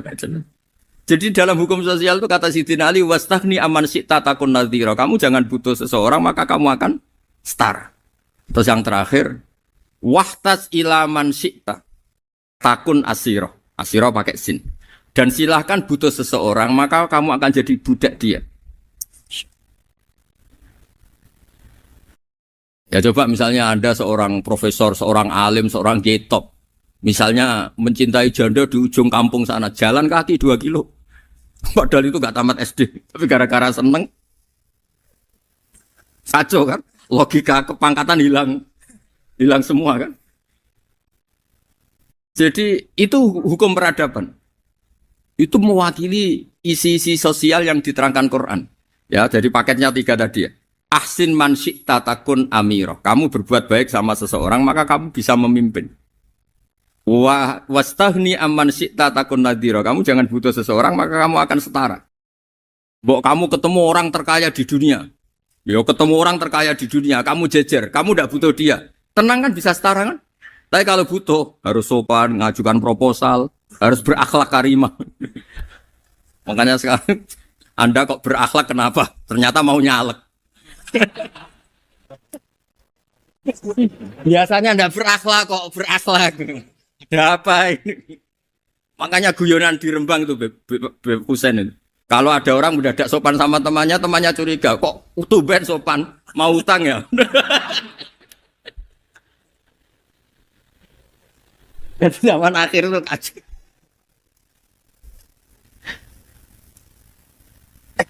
Ya di semua daerah gitu ya sama Pak Rektor ya. Kalau ada teman biasanya nggak sopan kok sopan, itu temannya curiga. Ini Pak Rektor UI ikut kaji. Kok tumben sopan? Ada apa ya? Karena di mana-mana orang butuh itu pasti beretika. Kamu punya teman paling berdua. Kalau mau utang berakhlak gak? Atau misalnya kamu punya adik cantik terus punya teman berdua. Kalau cinta adik kamu berakhlak gak? Biasanya nggak sama sekali gak berakhlak. Gara-gara butuh menjadi berakhlak. Ya jadi hukum sosial itu ya kuncinya 3 tadi. Ahsin man syi'ta takun amira. Wastaghni amman syi'ta takun nadhira. Terus wahtas ila man syi'ta takun asira. Kalau kamu butuh seseorang pasti kamu dibikin hina. Asir itu tawanan. Nah, Quran itu bicara sosial itu lengkap. Dan itu yang nunggui kita. Kita punya tetangga yang kurang baik, ya seneng. Punya tetangga baik, ya seneng. Kata Imam Syafi'i, saya berkali-kali cerita. Kok seneng semua Imam Syafi'i? Ya bagus lah. Kalau yang seneng saya enak lah. Dijak jagongan, dijak ngopi enak. Yang gak seneng saya, gak ngarah utang. Uang itu nak, kamu punya tetangga gak seneng kamu. Aman kan? Aman. Gak akan pinjem uang kan, pinjem mobil. Uang gak seneng kok. Makanya Imam Syafi'i itu kalau ngedikan luar Syafi'i, diceritain orang. Ya Aba Abdillah bagiannya. Ya Aba Abdillah orang itu gak seneng kau. Bagus lah. Loh kenapa bagus? Waman asa'a ilaika faqad atlaqaka. Orang yang enggak seneng kamu maka membebaskan kamu. Enggak akan pinjam uang, pinjam mobil, enggak akan ganggu waktu kamu kan enggak seneng. Justru yang seneng-senengi masalah pinjam terus. Imam Syafi'i itu orang yang anggap dunia itu selesai. Ada yang cerita, ya Aba Abdillah, orang yang tadi cium tangan engkau, yang hormat engkau di luar maki-maki engkau, ngerasain engkau, ngata-ngatain engkau. Ya bagus lah. Kok bagus gimana? Berarti saya wibawa, di depan saya tidak berani. Berarti saya wibawa, di depan saya tidak berani. Berarti itu makomnya sudah kulillah, sumadarhum, fi khawdihim, ya labun, sudah dunia itu selesai, sudah agak penting semua. Nah itu kalau kamu anak-anak beki ahli Quran, sudah ayatnya kulillah, sumadarhum, fi khawdihim, ya labun, sudah lihat Allah saja agak penting, makhluk-makhluk itu. Dah makhluk semua agak penting, sepenting Allah. Nah kita ini ditunggoni mukjizat seperti itu. Bayangkan misalnya kita ditunggoni tongkatnya Nabi Musa. Saya ngajar di sini terus ini tongkat.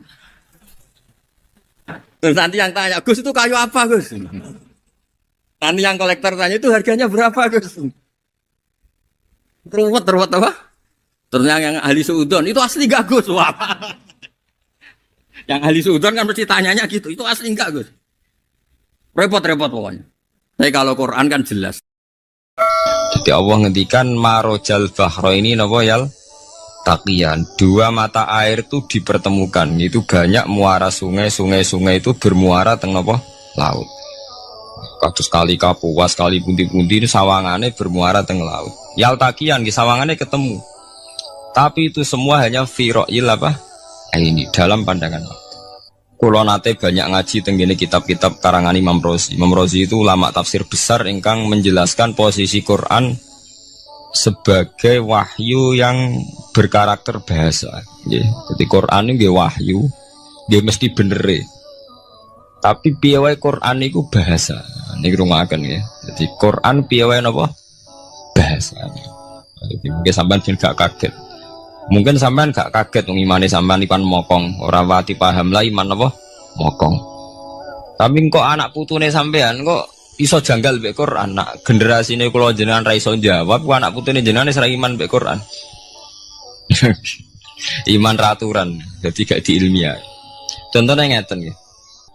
Ketika banyak ilmuwan itu bisa dari orang Islam piyambak, dari orang Barat, baik itu sekuler, orientalis, Kristen, Katolik, macam-macam. ketika banyak ilmuwan tuh penemuannya lebih diakui secara ilmiah ketimbang tulisan-tulisan agama, itu kan menimbulkan keguncangan. Ndadekno iman iku oleh. Misalnya ngeten sing terkenal. Mungkin jenengan sering pireng. Nabi nate dawuh bulan itu ning langit ketiga. Nah, srengenge ning langit keberapa? Engko terus terakhir langit terakhir itu sing dinggoni Jibril. Oke. Terus ketika wonten berita bahwa para NASA Amerika itu bisa naik bulan, rata-rata kiai desa dulu gak percaya. Nabi Muhammad sing nabi nak munggah ning bulan tak tok pamit mbek Jibril ngono ae ora mesti dibukakno ngenteni diintegrasi. Saiki sapa Muhammad mbek sapa Jibril dibukakno. Itu satu contoh. Kalau dalu ngaji kalian santri-santri, kalau terangaken. Jadi masalah utama umat Islam itu antara lafat, yani luhut, iku terus diimani nganggo karpe dhewe. Lha iku sing dadi masalah utama. Luhut, ya bahasa itu diimani menurut karpe dhewe, orang menurut karpe ilmiah. Contohnya gampang kan. Sampean bayangno langit itu apa? Langit itu tuh satu wilayah, satu area yang digoni malaikat, satu area yang tidak tersentuh. Kemana bayangno langit itu satu area yang tidak tersentuh. Sehingga ono kabar nak bulan yang langit ketiga kok terima menuso dok bulan terus sampai ora percaya. Gue dianggap masuk wilayah sing wis wilayah Jibril. Padahal tidak begitu. Masalah istilah sama itu istilah luhut. Terus Imam Razi menjawab sama itu istilah luhut. Jadi sesuatu yang tidak bumi ini itu namanya sama. Sesuatu yang tidak bumi ini namanya sama. Sampai sing nate kaji sing numpak pesawat. Kalau nggih nate numpak pesawat sing jarak jauh, sampai ndelok dhuwur ke langit, ngisor ke apa? Langit sampai nak buka tong pesawat king jendela. Delok ngisor ngeten ke langit, delok dhuwur ke apa? Langit. Sebab itu istilah langit itu hanya untuk menunjuk, istilah sama itu hanya menunjuk sesuatu yang tidak bumi. Terus Imam Razi mencontohkan Allah dawuh alam taro kaifa daraballahu masalang kalimatan kasajaratin apa thayyibatin asluha sabitun fil ardi wa far'uha apa fis sama. Nggih, asluha sabitun apa fil ardi wa far'uha apa fis sama. Kalimat thayyibah iku kaya wit sing thayyibah. Ngene iku wit kurma. Asluha sabitun fil ardi. Akare wit kurma menghunjam ning bumi wa far'uha fis sama, cabang-cabangnya atau dahane fis sama. Ya, artinya kan sederhana loh, gitu. Wit kurma itu dahane fis sama. Sama artinya mosok koyok bayangane sampean sesuatu yang bener-bener gak tersentuh. Wong dahane wit kurma fis sama. Jadi kasajarotin apa? Thayyibatin asluha sabitun fil ardi wa far'uha apa? Sama itu mriku mosok artine lemu angit sing enggak terjangkau. Oh artine koyo wit kurma sing akari menghujam ning bumi wa faruha napa? Sama. Dahan-dahane utawa cabange sama. Sebab itu istilah sama tenggene Quran itu menunjuk satu arti yang tidak bumi. Nak sampean delok teng munjid teng kamus-kamus mutlakul uluwi, sesuatu yang atas itu sama. Paham gitu. Sebab itu ketika ditemukan, nah ini kalau cerita astronomi, ini iman itu dibaringi mbek ilmu. Nak cara ilmu falak, cara ilmu astronomi, bumi itu kan berputar. Ketika kita di atas, kita ngalami siang. Ketika kita di bawah, kita ngalami malam. Orang kok srengenge ambles ning bumi ini. Lah nak srengenge ambles ning bumi, logikanya kan mboten masuk akal. Mergo srengenge luwih gede. Mosok iso ketelan barang sing luwih cilik. Nah, tapi kenapa istilah-istilahnya kok hatta idza balagha maghribas syamsi wajadaha taghrubu fi ainin hamiatin. Nak wis wayahe sore, ben delok srengenge sawangane ya surup ning mata air. Gua anggere sore sampean delok nang gunung, nggih. Nak sore sampean teng gunung, sampean delok srengenge sawangane ambles teng laut. Wajadaha taghrubu fi ainin hamiyah. Lah itu jalan keluarnya apa ya? Kayak Imam Suyuti ini firaqil aini sawangane. Dadi piye wae Quran itu pakai lugat, tapi balik ning istilah sawangane. Jadi Quran itu tidak mesti memutuskan sesuatu itu sak mestine. Sawangane firoil ain. Ya podo. Kaya air tawar ambek air asin. Sawangane ketemu nyatane keudek-udek. Wong sangka sungai mengalir ke laut. Tapi sawangane Allah tetap bikin karakter masing-masing. Dan keduanya tetap sesuai dengan karakter masing-masing. Jadi ahli fisika nu paham betul. Benda mbok adu kaya apa tetap mereka bawa ciri masing-masing. Go kabeh nggawa gene masing-masing. Berarti ketemu sawangane tok hakikate ndak pernah mau napa? Ketemu. Ini jenenge firoil. Sebab itu banyak ayat-ayat yang terjawab oleh teori firoil ini. Ini ku sawangan. Jadi ini ku masalah-masalah ilmiah yang bisa menjawab beberapa kejanggalan, yes. Beberapa kejanggalan dohirin nas agama. Zaman kudu paham ngono. Mergi banyak sekarang misalnya kayak manusa itu ketika bisa deteksi janin. Ahli dokter kandungan lewat macam-macam peralatan itu nggih. USG macam-macam mak saged ngerti janin itu lanang atau wedok. Nah dhisik kiye kuno ada 5 perkara sing roh apa tok, kapan udan, kapan wong mati. Terus sing ning jero kandungane wong wedok iku lanang apa wedok sing roh Allah tok. Kiye kuno ngoten. Tapi sakniki wong paling percaya urusan mati tok. Urusan udan secara falak, secara astronomi saged dideteksi to. Wong falak iku iso ngerti iki musim rendeng.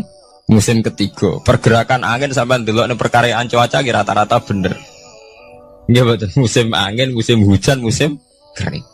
Secara ilmiah ngene ku wong ngene ku wae.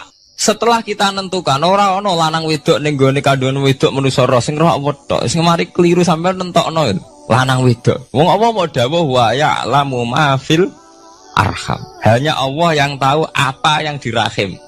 Ma itu cara nahwu itu mubham. Ma itu tidak harus menunjuk laki atau perempuannya. Ma itu lafadz sing mubham. Apa saja, ya kan bisa terkait nasib, ya, bisa terkait kesehatan, bisa terkait gennya normal ndak. Tapi tahu-tahu kita lewat perasaan kita piyambak nentokno wa ya'lamu fil arham lanang wedok. Itu yang bolak-balik mulai agama rusak itu tadi. Sesuatu buat makna ini menurut karepem dewi. Iwak tunggale Allah dawuh wa ma min dabatin fil ardi ila Allahi napa rezeki kabeh sing gremeng ing bumi Allah nanggung rezekine. Cara Allah mulai ambekan ya rezeki sampean ngirup oksigen ya iwak akal-akalane sampean bang rezeki dhuwit. Sehingga ketika kira di dhuwit terus janggal jare wa ma min dabatin fil ardi ila Allahi rezeki aku ora di dhuwit ora di beras. Nah iku jenenge maknani Quran menurut karepe dhewe. Nah semaring rusak tatanan bolak-balik terus nuruti karepe niki dirungaken sanget nggih. Jadi ada masalah-masalah agama sing tahu-tahu kita punya pengertian menurut karepe dhewe. Ngene ku wau, misale wonten dawuh wa ma min dabatin fil ardi ila ala wahiris kuha asal jenenge dabah. Pokoke makhluk urip mesti dijatah rezeki masing-masing. Rezeki ku cara Allah nggih mulai ambekan udara, kesehatan, sampean gak diantem tsunami, gak diantem gempa niku rezeki. Tapi manusa di bayangan dhewe rezeki ya dhuwit. Duwe beras kathah. Nak panen kathah. Tapi manusa iku pengetahuane manusa mulane jare pangeran wa kanal insanu zaluman jahula. Manusa ujung-ujunge iku ya zalim ya bento. Jadi jahulan ora jahil iku maknane bento. Nak jahulan banget bentone. Lah kok mboten bento sepundi? Ketika sampean nganggep rezeki ku artine duwe akeh, pangeran ngelingno, duwe akeh kowe setruk yo ora iso nikmati. Ya sumpah. Nggih mboten. Ketika kowe bayangno rezeki ku beras akeh apa-apa akeh. Terus kowe kecelakaan utawa duwe penyakit-penyakit apa ya sumpah. Sebab itu Allah ngendikan masalah rezeki itu masalah potensi kecelakaan. Makanya Allah ngendikan teng surat Isra iku manusa oleh ngelingno nganggo teori potensi. Afa amintum ayaksifamikum janibal barri. Wong ngelingno kowe kok ning bumi ngrasa aman, iso wae ujug-ujug ana tsunami. Iso wae ujug-ujug ana gempa. Misalnya kayak saiki selamat, iso wae kapan-kapan ra selamat. Sampai tenggene surat Isra itu diulang-ulang. Afa amintum ayaksifamikum janibal barri aw yursila alaikum qasfam min khasifam di bulan bal ini. Kowe kok ngrasa aman ning bumi, iso wae setiap saat kowe kena angin liung, kayak angin Belitung. Ujug-ujug kena macam-macam, kena tsunami, kena gempa. Lah teori ini yang sing dadekno manusa iku syukur. Sakjane kita umpama anut Quran iku urip ku yo gampang syukur tapi yo ora gampang kebablas. Manusa ora ngoten to nggih, numpak pesawat sawangane rawan kecelakaan. Nah tengok-tengok ning omah sawangane akeh slamet. Lah wong Aceh pas ning omah kabeh kena tsunami sedina 100.000 ludes. Nggih betul. Tapi manusa kedikte jahule bentone wae. Sawangane kecelakaan numpak pesawat. Numpak Adam air sawangane kecelakaan. Nak ora wis sawangane selamat. Lah wong Aceh ning omah kabeh kena tsunami entek. Yang Jogja ning omah kabeh kena gempa 5.000 bablas. Iku jenenge jahula. Menurut saya akeh bentone. Begitu juga menyangkut hal-hal yang lain. Mulai Allah ngelingno. Ya tuh galerian sederenge era tsunami Aceh. Sampeyan bayangno wong kerem ning laut, nggih mboten. Saiki entek teori kerem ning laut. Wong Aceh ning darat kabeh. Mati nek kerem manusia bento. Yang saking bento nih nyongkone jenenge kerem ngenteni ning laut. Pangeran ngelingno jare sapa? Tsunami ya, kerem tapi ning darat nggih mboten. Jadi pangeran ngelingno bolak-balik. Kula nate ngaji teng Jogja ngoten. Manusia bento, saking bentone iku nak ngomong ya karepe dhewe. Mulane ketika Allah nurono innallaha la yastahi ayyadriba masalam ma ba'udutan. Allah itu gak izin nak sekedar nyontokno barang-barang cilik kaya nyamuk. Tapi manusia saking bintone ngoten, ambek macan wedi. Usane diterkam macan mesti mati nih. Ambek badak wedi. Usane diterkam badak ku akeh mati. Padahal setikan rata-rata wong mati mbek kuman, barang sing cilik. Nggih mboten. Kabeh ahli medis, ahli ngerti nek wong jarang. Wong sing mati diterkam macan menawa lain Nabi Adam sampai kiamat kena diitung nggih mboten. Lek nak mati mbek kuman. Rak barang cilik. Nggih mboten. Tapi manusa wedine ra mbek barang-barang gedhe. Ana macan do mlayu. Jare sapa saiki wong mati kok pitik flu burung ngono. Lha iku betapa bodhone manusa, gara-gara macan bodhi iso nyakar kowe wedi. Tapi nyatane macan mboten mateni. Sing mateni malah penyakit saka pitik trimo flu burung. Lha iku betapa doluman jauh lah. Dadi manusa ngomong-ngomong klira-kliru.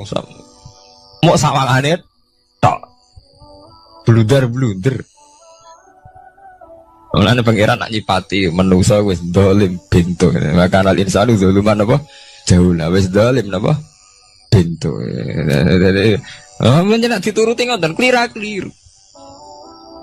Jadi ngomong-ngomong boleh klira-kliru. Paham ya? Iku saniki kok sampean ketambahan ilmu anyar sesuatu itu ana sing kaitane napa fira'il aini muk sawangan. Sebagian ilmune manusa mau nuruti napa sawangane ora nganti tok ilmu hakikat. Sebab itu cara ilmu-ilmu tasawuf terus ilmu dibagi telu wonten syariat, wonten tarekat napa wonten hakikat. Mergo nek umpama nuruti syariat tok wong ku muk sawangane tok. Ya sawangane wis salat wis sujud. Jebule atine ra melok sujud. Atine berontak ene pangeran. Artine sujud kan wong tunduk kabeh ning khairihi wa syarrihi minallah. Jebule sawangane sujud tapi grundal-grundal mbek pangeran jenenge sawangane. Mulane terus wonten ilmu hakikat ora oleh mau nglakoni syariat tok kudu ana hakikate. Muga nek ana hakikat ya ngoten niku wau. Mau barang mau amen sawangane tok. Sawangane sedekah jebule bar gaya mbek unda-tunda. Berarti sampean nak nganggo ilmu hakikat kan ngerti, manusia mau koyo dakon. Jadi sampean sedekah carane ikhlas itu gampang. Nemen gampang. Cara sampean nganggo ilmu hakikat ikhlas itu sesuatu yang sangat mudah. Malah kowe ora ikhlas itu sing janggal. Lho nggih kula sering ditangkliti, Gus ikhlas kok angel. Lho cara aku malah gampang ikhlas timbang ra ikhlas gampang ikhlas. Kowe anggere ikhlas angel berarti ilmu untuk syariat tok. Nah ilmu mesti hakikat, mesti ikhlas. Bukan mungkin ra ikhlas, mesti ikhlas. Misalnya ngeten. Kula niku gadah dhuwit 10.000. Nggih, cek dhuwit, cek ilmu, cek derajat. Gadah dhuwit 10.000. Sampean kalau menurut pandangan syariat, karena dhuwit itu hasil dagangannya jenengan, ya wae jenengan. Oleh tiang disekakno jenengan wae jenengan. Gara-gara sampean ngrasa wae lho, nak dikekno wong ya abot. Nak sampean sedekah yang ngerasa iso ngundat ngundat. Lah awalnya sampean melihat itu secara ilmu hakikat, dhuwit iki wae Allah. Wae Allah ya wae Allah ora waeku, titipan. Dikekno wong ya wae Allah dolanan mau ning nggonku, saiki ning nggone dhekne kan selesai kan. Mulane jare hikam kula nu tak kenang jan hikam. Cara hikam wong ra ikhlas iku bentuk-bentune wong. Enggak cara hikam logikane gampang. Jadi hikam motivasi ikhlas nu nganggo ilmu hakikat gampang. Ngeten redaksine. Kaifatat lubul ajro mimman huwa muhtihi ilaika. Utekem lu betakok ndi? Kok njaluk opah mbek wong sing ngeki hadiah ku piye? Contohnya ngeten iki, sampean tak kei dhuwit 100 juta. Tak kei. Sampean tak kon dagang. Bareng tak kon dagang sukses badi. Bareng badi yo opane ning aku. Kan lucu to nggih, wong sing ngeki hadiah kok malah dijaluki opah. Jare hikam, wong Islam iku iman, iso salat sebab taufike Allah. Iso haji sebab taufike Allah. Kita iso ibadah sebab taufike Allah. Bareng bar Allah ngeki taufik kok dijaluki opah. Lho wae nuntut opah ambek wong sing ngekeki. Lho iku lucu ta ora lucu? Masuk akal tak masuk akal. Jadi sajane gampang supaya ke salat ikhlas yakin ya Allah salat kula sebab kersane jenengan. Nggih pun apa jo opah wis isin dikek hadiah salat pira-pira to. Sing mareke nuntut mergo GR ujub. Wah aku iso salat. Nek iso salat berak swarga lho ujub. Berarti bolak-balik kenapa kita ikhlas susah? Mergo awale ilmu mbok kawal ilmu syariat. Tak cara ke awale cara melihat ilmu hakikat. Ikhlas ku gampang. Iya betul. Lha mboten kuwi jadi tenan. Gampang ku di ikhlas jenengan mbek ilmune kula. Sampeyan rasakno sih. Dadi ikhlas kudu dimulai kok ilmu hakikat sih. Iku gampang. Kayak kula misalnya mulang, ya Allah jenengan negdir kula ngalim, negdir kula saged mulang. Berarti jenengan maringi kula saged ibadah. Selesai kan? Lain nuruti syariat. Wah guru sak huruf jadi 1000 dinar. Terus gampang gremeng kan kula. Ngaji gak dihormati, nyangoni sithik ora karu-karuan. Gara-gara pertama madang sing nganggo syariat, aku mulang. Berarti berhak untuk alfun apa? Dinar. Wong jare ala-ala jare mulang sak huruf ditarik pinten? 1000 dinar. Paham ya? Tapi nak pertama nganggo ilmu hakikat, aku mulang ditakdir pengiran, ditakdir di kesempatan ibadah. Lempun kok nganti nuntut, terus aku kepikiran jenenge nuntut, jenenge ngundat-ngundat pun mboten apa? Kepikiran. Paham nggih? Dadi saiki dilatih carane ikhlas ku piye anut ilmu hakikat. Ilmu sing awale wis anut ilmu napa? Hakikat. Nek kowe ya pertama nganggo syariat, ikhlas meksa kowe. Mesti bukti to, sampean ngrasa di dhuwit, ngrasa nglakoni salat, ngrasa mulang, tak ulang tenanan. Jebule rapati ngurmati aku. Ya tersinggung to. Lho nak tersinggung tiyang ikhlas mboten menyangkut ngoten. Ora pantes Quran diulang kok kowe terlambat, Quran diulang kok kowe guyon. Mergo piye standar Quran diulang kudu idza dzikrullah wajilat qulubuhum wa idza tuliyat alaihim ayatu zadatuhum. Kan benten to nggih mboten menyangkut pribadi tersinggung mboten, tapi supaya Quran itu bener-bener zadatuhum napa? Iman. Anak tersinggung syariat ono, gak ngregani wong sepuh. Nak sing kiai jare gak ngregani kiai, kok bareng murid tuwa gak ngregani wong tuwa. Malah nyiksa ati to. Perdun. Tuh. Nah, sampeyan nganggo ilmu hakikat selesai. Ora kepikiran blas. Mulane cara sing aran hikam, sing aran ikhlas iku gampang. Sing mari angel kowe iku nganggo ilmu syariat. Sehingga kowe ngerasa ujub. Iku mau, dhuwit iki wekku. Ngalim ilmuku. Ngono masjid iki tanpa aku ora dadi masjid. Sehingga gak dadi imam gremeng tenan. Lah awale nganggo ilmu hakikat. Ya Allah, jenengan Rahman tenan. Negdir kula saged ngamal dadi pengurus takmir. Negdir kula saged dadi panitia tak. Nggak misalnya sing dadi imam wong liya, kula alhamdulillah Gusti sakniki masjid rame. Cik imame kula cik mboten penting. Butuh kula nu ramene masjid. Kulon pengurus takmir maksudnya ngerameni apa? Masjid. Ya, takmir zaman akhir ngerameni masalah. Jadi masjid tetap gak rame, masalahnya apa? Rame. Kan maksudnya takmir masjid itu ngerameni masjid tuh, bukan ngerameni masalah apa? Masjid. Paham ya? Berarti fi ra'yil aini ing dalam pandangannya mripat. Bainahuma barzakun. Bainahuma iku tetep ing dalam antarane bahro ini. Bainahuma iku tetep ing dalam antarane bahro ini barzakhun utawi pembatas. Hajizun. Mau mun kula terangaken. Dadi hakikate antarane air tawar mbek air laut itu ada hajiz, ada faktor karakter masing-masing nggak saling terganggu. Fabi ayyi ala rabbikuma mongko kelawan dine pira-pira rahmate pangeran loro ira tukadibani gorono sira loro. Yakhruju minhumal lu'lu'u wal marjan. Yukhraju bil bina lil maf'ul. Jadi sebagian qira'an itu diwaos yukhraju minhuma. Bil bina lil maf'ul wal fa'il lan fa'il berarti diwaca yakhruju minhumal lu'lu'u wal marjan. Kadang diwaca yukhraju. Ai min masmu'ihima tegese saking kumpulane bahro ini. As-sadiqi kang beneri fi ahadima kalan sesujine bahro ini wa wa te wahid wa al milku iku segara asin. Apa sing metu al-lu'lu'u wal marjan? Al-lu'lu'u apa mutiara? Wal marjan lan perhiasan. Khirzun ahmar au sigharul lu'lu'. Wis wae gampangnya nama-nama mutiara. Fabi ayyi ala rabbikuma tukadziban.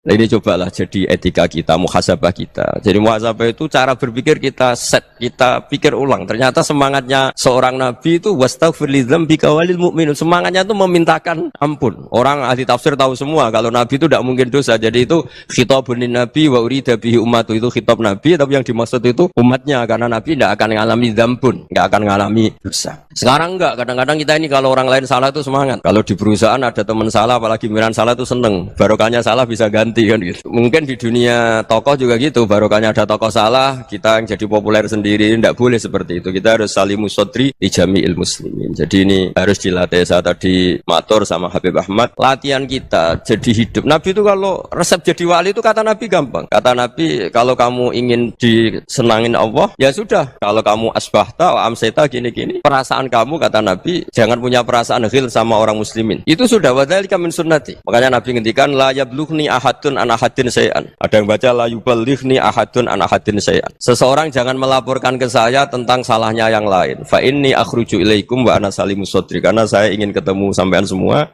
dalam keadaan salimus sadri, tidak punya perasaan apa-apa.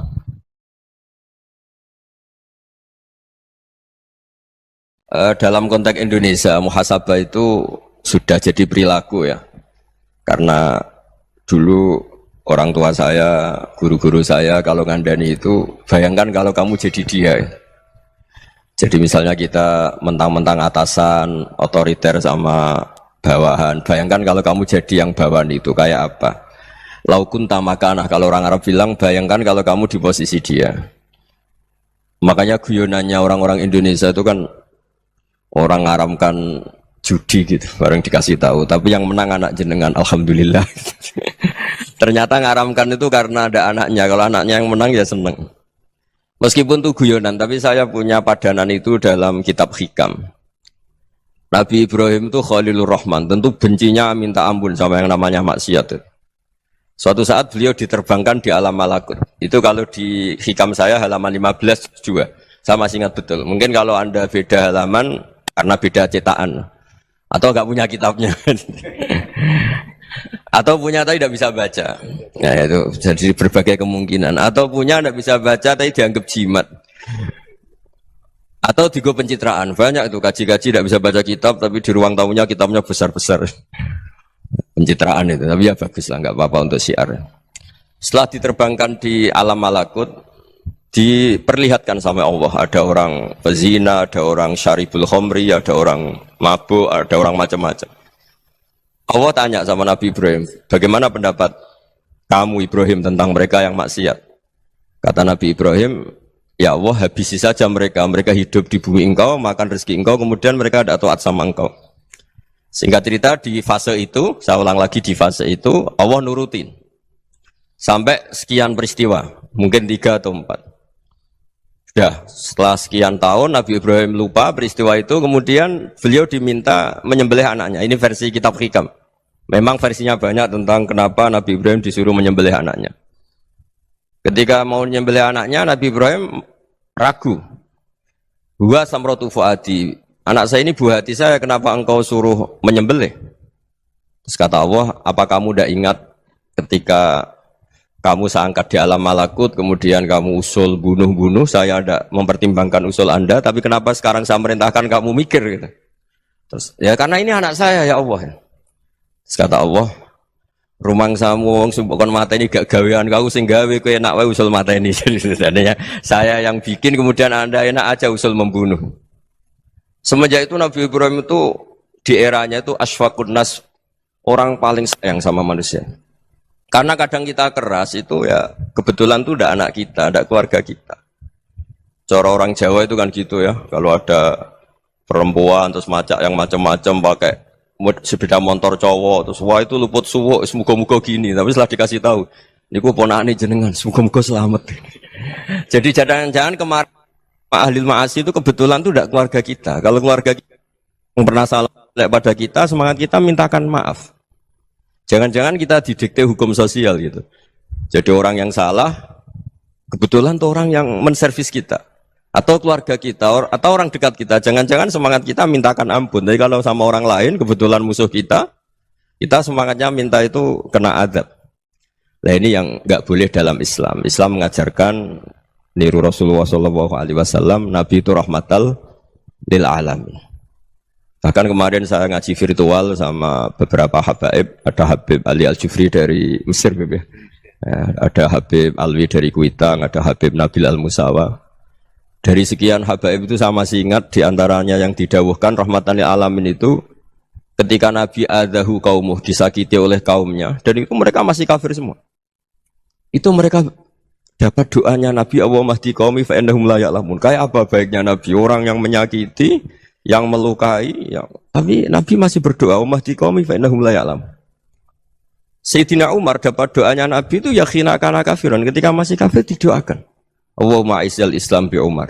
Itu ketika masih kafir.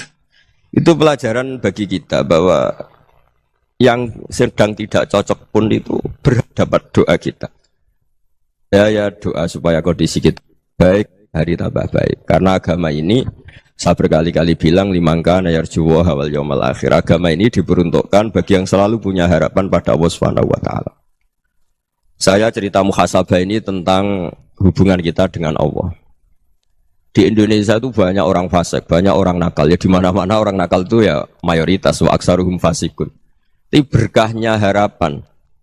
Mungkin saya kira nakal sok benda, mungkin saya kira sholat sok ben sholat, mungkin sekarang belum sakhok, belum dermawan, suatu saat dermawan.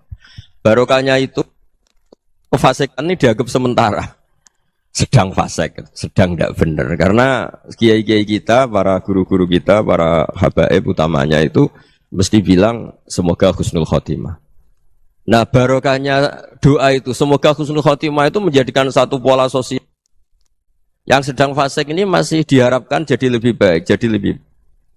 Sehingga kita tidak ngambil sikap ekstrim, yang ingin menghabisi atau ingin mengadili, tidak. Karena selalu kita punya harapan.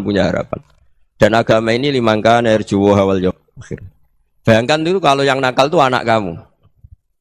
Pasti kamu nggak ingin kan langsung dapat azab, dapat apa. Padahal kita semua jadi tokoh ini abul kulli, bapak dari semuanya. Sehingga ketika Rasulullah SAW jalan-jalan kemudian melihat perempuan sedang menyalakan api. Kalau apinya mati ditiup, anaknya dijauhkan. Nanti kalau sudah jauh dari api, anaknya digendong lagi. Terus kata Rasulullah, matur ke semua sahabat, Aro'aitum anna hadih tarihatan waladaha alan nar. Apa kamu berpendapat bahwa perempuan ini akan melemparkan anaknya ke neraka? Tidak ya Rasulullah. Tidak akan seorang ibu melemparkan anaknya ke api. Terus kata Rasulullah, Allahu arhamu min hadih biwaladiha. Allah lebih rahman, lebih rahim dibanding orang tua ini kepada anaknya. Ini yang harus kita kenalkan terus, kita kampanyakan terus. Supaya orang hubungannya dengan Allah itu nyaman, asik. Sehingga dengan demikian selalu ada harapan bahwa yang sedang nakal ini suatu saat tobat. Kita tidak boleh menghukumi pasti begini, pasti gini. Itu tidak wilayah kita. Itu juga yang dicontohkan Rasulullah SAW. Secara lahir Nabi itu nggak berkenan sama Wahsy. Karena Wahsy itu salahnya salah fatal. Karena membunuh ahabban nasi ila Rasulillah. Yaitu membunuh Sayyid Hamzah. Jadi ketika Wahsy tobat, Nabi itu nerima tobatnya. Dan ketika beliau dengan basariyahnya agak siap ketemu Wahsy karena harus ingat Sayyid Hamzah, basariyahnya diturutin. Oke, kamu iman, saya turutin, tapi jangan sering ketemu saya.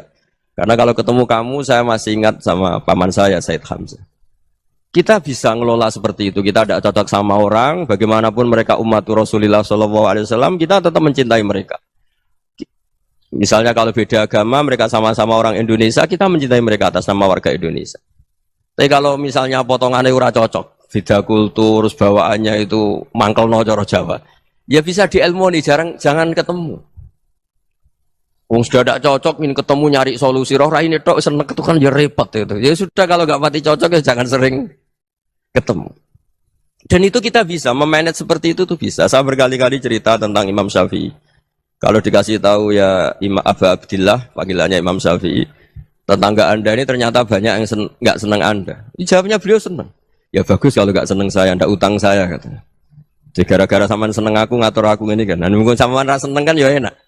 Jadi hidup itu dianggap happy. Kalau seneng ya teman silaturahim, kalau nggak seneng ya nggak bakal utang gitu. Baru kayak seneng itu nggak ganggu. Gitu. Jadi dulu itu orang bisa ngelola seneng ndak seneng itu bisa. Karena ada kearifan hubungan dengan Allah Subhanahu wa Ta'ala. Hidupnya selesai karena masyghul bi dzikrillah, mereka sibuk dengan Allah. Makanya kata ulama-ulama tasawuf, kamu jangan melihat manusia perilakunya, tapi kamu juga harus ingat yang gerakkan semua itu Allah Subhanahu wa Ta'ala. Dengan demikian kita farah, kita senang. Makanya Nabi kalau ngutus Anas bin Malik kemudian enggak kesampaian yang diinginkan karena Anas main. Ketika garwa-garwane Nabi agak tersinggung, Nabi andaikan Allah menghendaki yang saya inginkan kesampaian, pasti itu kesampaian. Jadi dianggap kegagalan Anas gak manggil yang dituju Nabi itu ya kersane Allah ya enteng saja. Sayyidina Ali lebih parah lagi yang dialamin. Itu dalam beliau kalau dipanggil itu gak cepet-cepet ke sana. Ketika ditanya, kenapa kamu tak panggil gak cepet ke saya? Amin tu ukubatak. Karena aku tahu engkau orang baik. Orang baik itu pemaaf. Jadi makanya orang-orang soleh dulu itu bodoni itu. Makanya sekarang kalau ada orang bodoni itu mesti beda orang soleh. Kalau orang-orang soleh itu kakean husnudzon akhirnya sering dibodonin. Abdul bin Umar itu masyhur itu. Kalau ada budaknya sering sholat, sergap sholat itu dimerdekakan. Akhirnya enggak sholat pun pura-pura sholat. Akhirnya juga dimerdekakan. Ketika ditanya kenapa engkau merdekakan? Padahal mereka sholatnya menipu engkau kata pembisik-pembisik itu. Man khoda'ana lillah in khoda'na lah. Dia nipu atas nama Allah, berarti saat tertipu juga atas nama Allah. Gak masalah dong, semuanya demi Allah Subhanahu wa Ta'ala. Jadi ketika kita ketemu mensifati Allah Ta'ala itu ghafir. Allah pemaaf. Jangan kamu gak fair untuk diri kamu nyifati Allah ghafir, pada orang lain Allah kamu sifati syadidul iqab. Jadi Allah kamu atur, kayak MC tadi ngatur saya. Jadi Allah itu apa? Kalau pada saya ghafir, kalau pada musuh saya syadidul iqam. Itu tidak fair. Kalau Anda punya harapan kepada Allah karena Allah Rahman Rahim, Allah ghafir, sebenarnya Allah pada musuh kita ya bisa saja Allah ghafir, bisa saja Allah Rahman Rahim. Sehingga kita melihat orang lain yang kita tidak cocok itu ya enteng saja. Itu min ummati Rasulillah sing tanaluhu syafa'atu, tanaluhu sa'atu rahmati, tanaluhu fair. Jangan dengan kita kayak mesti dapat rahmat. Jangan orang lain kayak Allah pasti syadidul iqam, itu tidak boleh. Sehingga ketika ada orang Badui, singkat cerita orang Badui ini kencing di masjid, semua sahabat membentak dia. Yang enggak bentak hanya Nabi tok. Saking mangkalnya orang ini karena semua sahabat bentak kecuali Nabi. Setelah dibenarin Nabi, terus Nabi nyuruh sabbu ali dhanuban min ma'in. Setelah disucikan masjid itu, dia berdoa keras sekali. Allahumma arhamni wa Muhammadan wa la tarham ma'ana ahadan. Ya Allah yang berhak dapat rahmatmu hanya saya dan Nabi Muhammad, yang lainnya jangan. Karena yang lainnya tuh jengkelin, gitu aja saya salah dimarah-marahin. Gitu. Jadi kalau kamu doa terbatas ya kayak orang Bedui ini, kayak orang Arabi. Apa kata Nabi? Laqad tahajjarta wasi'an. Allah yang rahmatnya luas menjadi kamu sempitkan. Karena kamu mau atur Allah hanya rahman pada Indonesian Power, pada NU, pada kita yang orang lain nggak perlu dapat. Itu kan kasihan Islam, karena Islam terus nggak dimiliki semua orang. Allah tidak dimiliki semua orang, Rasulullah tidak dimiliki semua orang karena dipek NU, dipek ormas tertentu, dipek nggak boleh seperti itu, nggak boleh takhasyar tawasian kata Nabi, tidak boleh mempersempit zat yang rahmatnya itu luas. Ini semoga etika ini kita pakai di Indonesia. Yang sedang fase kita harapkan lebih baik, yang sedang nggak dapat hidayah kita doakan dapat apa hidayah. Masyhur kan, makanya tadi saya mohon sama Habib Ali supaya Habib Ahmad supaya tetap mahalul qiyam, tabaruk sama Habib Ali di antara doa-doa di Simtud Duror masyhur itu antuqa bilal mudhniba minnah fil ghufran wal musi'ah bil ihsan. Jadi harapannya para habaib, para orang-orang baik dulu ya, semoga yang dosa itu dimaafkan, yang sedang salah dibuka, bikin lebih baik. Nabi itu tugasnya juga gitu. Wastaghfir li dzambika walil mu'minina wal mu'minat. Nabi itu tugasnya juga memintakan ampun yang sedang salah. Nah ini cobalah jadi etika kita, muhasabah kita. Jadi muhasabah itu cara berpikir kita set, kita pikir ulang. Ternyata semangatnya seorang nabi itu wastaghfir li dzambika walil mu'minun. Semangatnya itu memintakan ampun. Orang ahli tafsir tahu semua kalau nabi itu tidak mungkin dosa. Jadi itu khitabun nabi wa urida bihi ummatu, itu khitab nabi, tapi yang dimaksud itu umatnya, karena nabi tidak akan mengalami dzambun, tidak akan mengalami dosa. Sekarang enggak, kadang-kadang kita ini kalau orang lain salah itu semangat. Kalau di perusahaan ada teman salah, apalagi pimpinan salah itu seneng. Barokahnya salah bisa ganti kan gitu. Ya, jadi kalau mungkin di dunia tokoh juga gitu, barokahnya ada tokoh salah, kita yang jadi populer sendiri, tidak boleh seperti itu. Kita harus salimus sodri di jami'il muslimin. Jadi ini harus dilatih. Saya tadi matur sama Habib Ahmad, latihan kita jadi hidup. Nabi itu kalau resep jadi wali itu kata Nabi gampang. Kata Nabi, kalau kamu ingin disenangin Allah, ya sudah, kalau kamu asbahta wa amseta gini-gini, perasaan kamu, kata Nabi, jangan punya perasaan ghil sama orang muslimin. Itu sudah, wadzalika min sunnati. Makanya Nabi ngendikan la yablughni ahadun an ahadin syai'an. Ada yang baca la yuballighni ahadun an ahadin syai'an. Seseorang jangan melaporkan ke saya tentang salahnya yang lain. Fa inni akhruju ilaikum wa ana salimus sodri. Karena saya ingin ketemu sampean semua dalam keadaan salimus sodri, tidak punya perasaan apa-apa. Karena kalau nurutin membisik, nurutin informasi itu ya repot, karena orang pasti sepihak. Ada kiai yang top, datang ke kampung-kampung yang desa-desa, kata yang seneng itu punya akhlak. Wah itu bagus, orang besar datang ke kampung-kampung.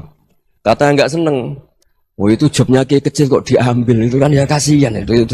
Itu kan sudut pandang. Makanya saya sering bilang, akal kita ini cukup untuk mentasdik Rasulullah Shallallahu Alaihi Wasallam. Meskipun perasaan kita kadang orang Jawa itu beda. Saya berkali-kali bilang sama peneliti dari Jogja, kenapa sih Gus para nabi itu kok poligami istrinya banyak?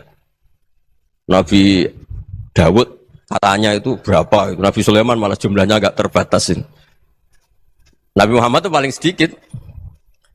Saya tanya gini, perempuan itu orang lemah. Jadi kalau nolong orang satu gimana baik? Kalau nolong orang dua ya lebih baik, ya sudah kira-kira seperti itu. Paling tidak akal kita masih tahu kalau orang baik itu kan mesti baik. Nolong orang satu baik, nolong orang dua ya lebih baik, nolong orang tiga lebih baik. Tapi kalau kamu orang nggak baik, satu saja kamu terlantarin, kamu miskinkan, kamu ya tinggal diukur kan. Kalau orang baik nambah baik, tapi kalau orang buruk tambah buruk. Nah itu akal. Akal kita bisa menganalisis kenapa sih nikah itu ada yang poligami, ada yang enggak. Ya sudah, ukur saja diri kamu. Misalnya kayak saya elek keriting, rabi terus, memperbanyak wong elek, orang perilaku netok raine dadi elek kabeh gitu. Tapi nak kowe ku ganteng, alim, ganteng, sugih, anake ganteng-ganteng, berhubung kowe saleh ahli swarga kabeh, mertua yo bangga karena karir kamu meyakinkan, ini mertua kamu aja gak bangga mau nambah. Ipar gak bangga, mertua gak bangga, desa kamu yang kamu wayai juga gak. Beda dengan Nabi ketika nikah Juwairiyah itu gak ada pernikahan sebarokah Nabi dengan Juwairiyah itu. Azharu Rasulillah, di situ habis perang banyak tawanan, gara-gara jadi besanya Nabi langsung dibebaskan semua karena Azharu Rasulillah. Sekarang besanya Kanjeng Nabi. Dulu Abu Sufyan mangkalnya bukan main sama Nabi, gara-gara putrinya dinikah terus langsung jadi. Kalau kamu kan enggak, nikah satu, nikah lagi, satu kampung musuhi kamu. Karena istri pertama ya cemburu, yang kedua agak bangga. Wah itu selesai itu, dunia wal akhirah. Maksud saya, nganalisis Islam itu harus pakai akal. Dan akal yang dipakai, ini saya bawa ke kitab Ihya, adalah pikiran-pikiran para ulama. Makanya ketika Imam Ghazali ketika ditanya, fakaifa bi muslimin fasikin asawaha fi jami'i amri. Kalau ketemu orang fasik, orang Islam tapi fasik, perilakunya enggak ada yang benar. Kata Imam Ghazali jawabnya lucu, aneh. Ma min muslimin illa wa islamuhu ta'ah. Tidak ada orang Islam kecuali dia mau Islam, membenarkan Allah dan Rasul itu sudah taatnya dia. Kok kamu tidak bisa melihat taatnya dia? Dia pikirannya kan ini pemabuk, ini tukang apa. Tapi kata Imam Ghazali, sebenarnya kamu masih bisa berpikir positif. Ma min muslimin illa wa islamuhu ta'ah. Tidak ada seseorang Islam ketika dia milih Islam itu pasti ada taatnya, yaitu tasdik pada Allah dan tasdik kepada Rasulullah Shallallahu Alaihi Wasallam. Jadi dengan pola seperti itu, maka di antara guru-guru kita yang modern ya di era Mbah Maimun, di sini ada Habib Ahmad, Habib Salim, syair yang sering dibaca beliau adalah ada orang munajat sama Allah, ini cerita munajat. Itu orang itu ngendikan gini, ana muznibun, ana mukhtiun, ana asi, huwa rahimun, huwa ghafirun, huwa afi. Ya Allah, saya mukhti, saya orang yang salah. Ana muznib, saya orang yang dosa. Ana asin, saya sering maksiat. Tapi engkau ya Allah, engkau ghafir, pemaaf. Engkau rahim, maha pengasih. Engkau afin, yang mudah memaafkan. Terus kata orang ini, ya agak kurang ajar, tapi saking senengnya sama Allah. Qobal tuhunna salasatan bisalasati. Ya gini saja ya Allah, sifat engkau diadu dengan sifat saya. Engkau Tuhan, Gusti, nggak boleh kalah katanya. Terus wasatahliban ausofu ausofi, dan engkau pasti pemenangnya. Gitu. Jadi ada orang rayu Allah dengan cara seperti itu ya ada ya. Saya ini manusia, salah saya banyak. Engkau ampunannya banyak. Engkau Tuhan, Gusti, nggak boleh ampunan Anda, ampunan engkau kalah dengan salah saya. Nggak boleh Tuhan kok kalah. Nah, jadi untuk supaya orang punya harapan gitu. Banyak juga wali-wali yang jadab ketika datang ke makam Rasulullah SAW. Itu kalau dongo ya agak kacau sebetulnya, cara syariat agak kacau. Ya Allah, engkau punya dua pilihan.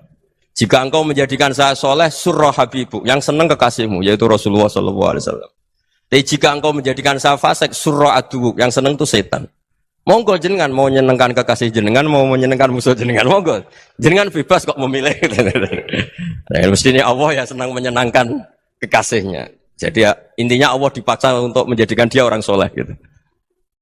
Jadi kayak kemarin itu Pak Bu siapa?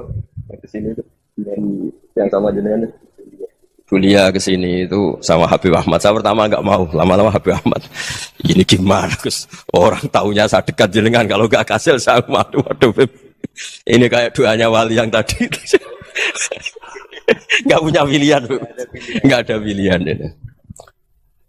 Jadi saya mohon muhasabah itu dimulai cara berpikir. Makanya di sini sebetulnya tag ini supaya dapat barokahnya Ihya. Ini kitab yang disenangi para habaib, para ulama. Sebetulnya tag di muhasabah itu redaksinya gini ya, yang lengkap loh. Hasibu anfusakum qabla an tuhasabu wa zinuha qabla an tuzanu wa tahayya'u lil ardil akbar. Jadi ada kata wazinu, jadi ukur. Perilaku Anda ini diukur, ditakar. Misalnya kita sebagai suami kan ya punya hal-hal yang kita tidak ideal. Corong Jawa mesti pesek. Cara rezeki ya pas-pasan itu. Dan kita juga kalau makanya nggak boleh tanya istri begini, apa saya cinta pertama Anda? Pasti Anda kecewa. Orang jadi istri hanya korban terakhir gitu. Sudah. Karena orang kalau ngelamar kemana-mana gak jadi, yang jadi istri itu pasti korban terakhir gitu.